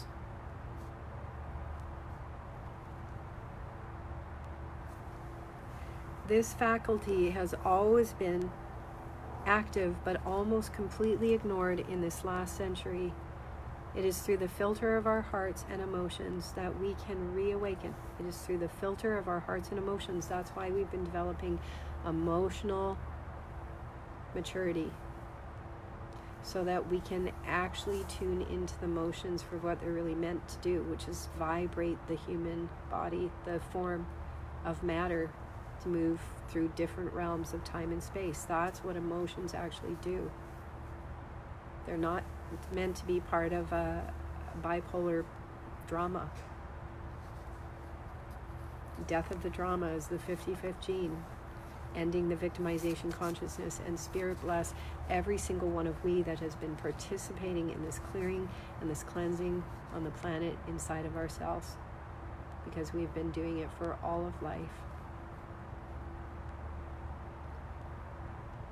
And this is why we did it, for the spiritual, emotional maturity to remember how to navigate the cells through the communion of the divine imbibed in the body, to remember how to move in and out of time and space at will.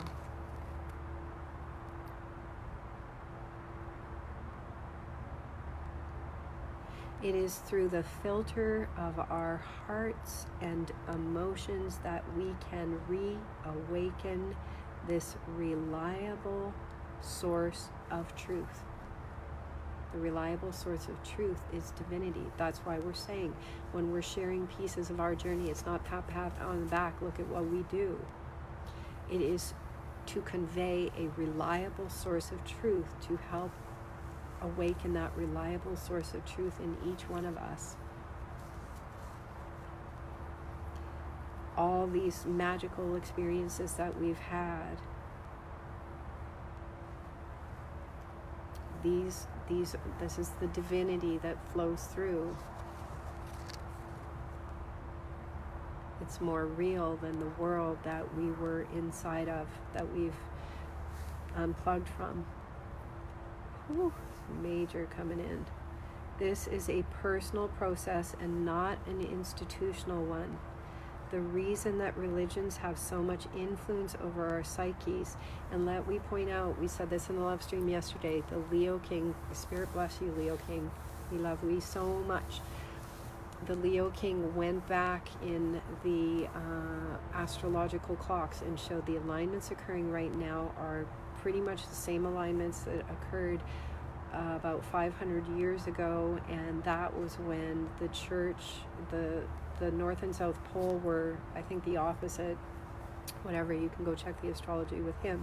But basically what he's saying is that at that time, like he's saying, there's no one to blame. We've all just been playing our parts. It's just a grand play. But at that time, the external authorities were empowered to have power over the people. And it's the opposite now.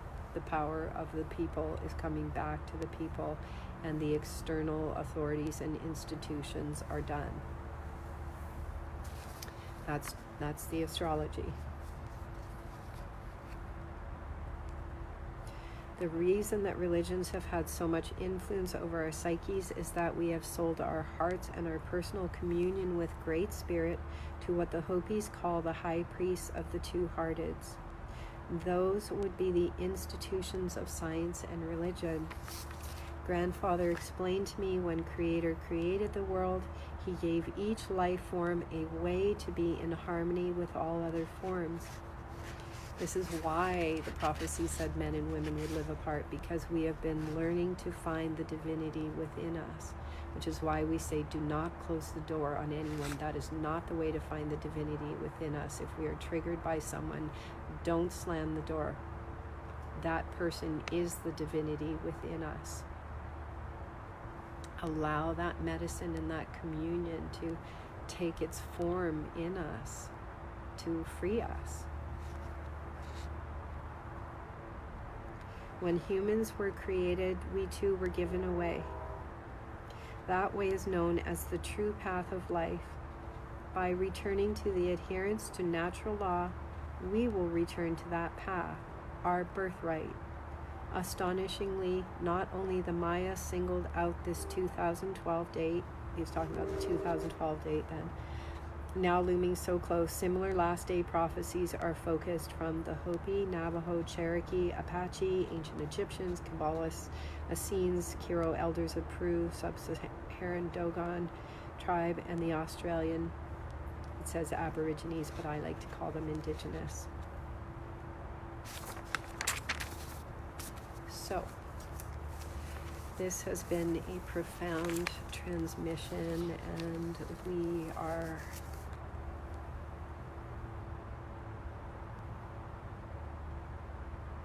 we thank we all for showing up, for holding the container together, for receiving these codes and the coordinates of cosmic love.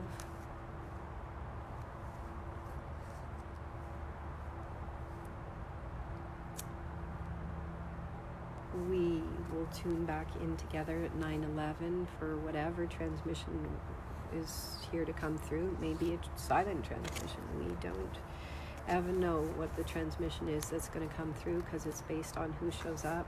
Please share this to all the networks. Please continue to follow these love streams. If inspired, we invite we to continue to follow these love streams, share them out to all of our networks, and we, the people, become the largest global broadcasting network for peace by going, you know what? This is answering a lot of my questions, and this is where I'm going to place my focus and attention now, is supporting these love streams to be shared all over the earth, because they make perfect sense, and they are the answer to everything that I have been asking for. And this is how we did it on Earth, was just a natural, organic process of sharing this transmission. We didn't have to buy our own network or anything like that. We just got it through our super intelligent consciousness, and we shared the streams all over the earth together. This is how we did it, by choice, by going, yeah, this is it. This is where I'm going to put my energy now. I get it. I finally get it. Cosmic love, unity, grace. I finally get everything that you've been saying and how it all fits together, and staying in the transmission is fun.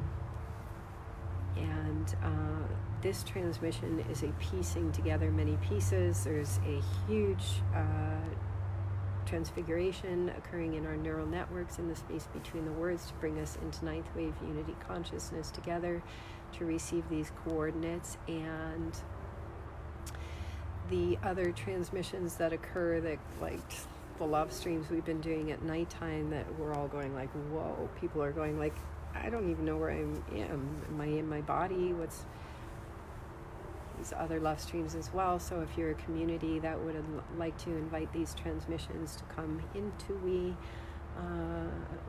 let's talk about live streaming and love streaming and maybe traveling and just we love we. And we're inviting the pod that is here to come with we and help with all the social media aspects, so we can continue to just show up and do what we do best, which is bring through the transmission and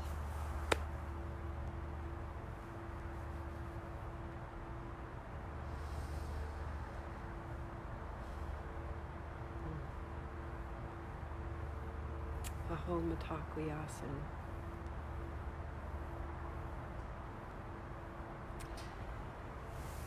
We love, we so much. See we in the miracle of cosmic love.